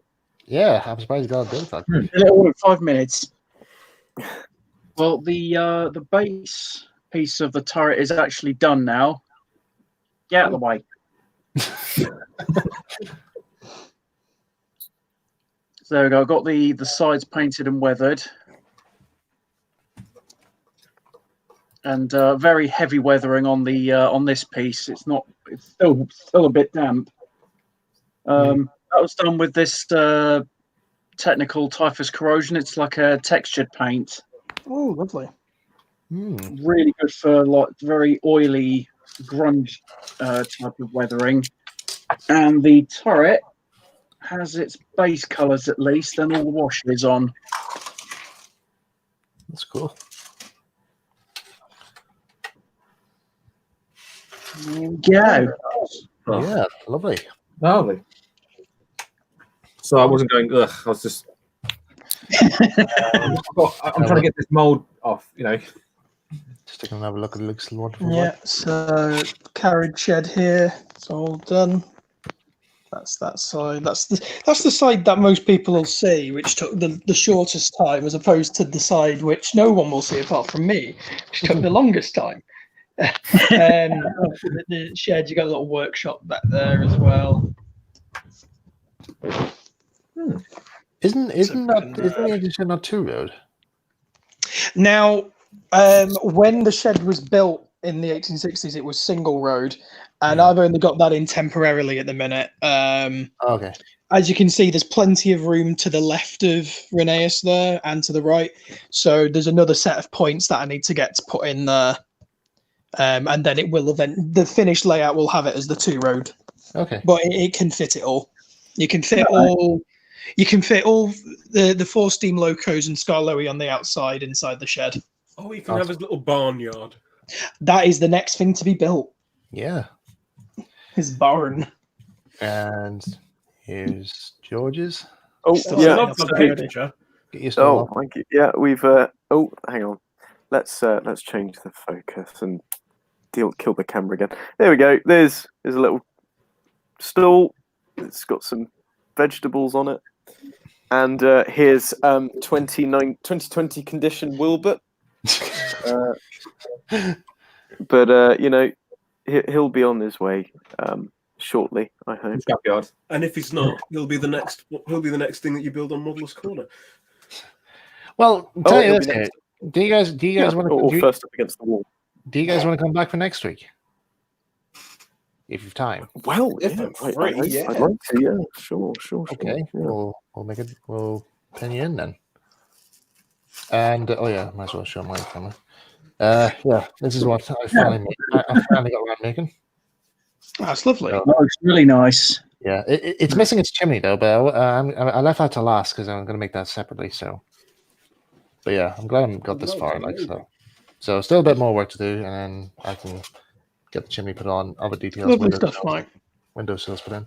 That's all scratch built. So, well, Is your hand all right, mate? it's fine. It's fine. I only just did that for show, for heaven's sake. Only for show. But but yeah, like it did come a bit of a surprise to me. I actually thought I did cut my hand open, like, but no, it's fine. I'm fine. All right. Right, guys. So thanks very much to everyone for coming on to watch us model for the last nearly 3.5 hours. Thank you also to the guys for coming along in Modeller's Corner. Mr. Luke Ryan, Mr. George, Mr. Dan, Mr. Ben, and Mr. Riddle. Mm-hmm. So next week, folks, just to let you know, next week we're going to be bringing back the show reel. So if anybody wants to submit some of their modeling stuff to be shown in next week's stream, all you have to do is send me a DM on Twitter, and I'll make sure that it gets into the gallery. So we'll see you guys then. So it's goodbye from me, and it's goodbye from them. Bye-bye. Cheers, guys. Bye. Goodbye. Goodbye. Goodbye. Bye-bye.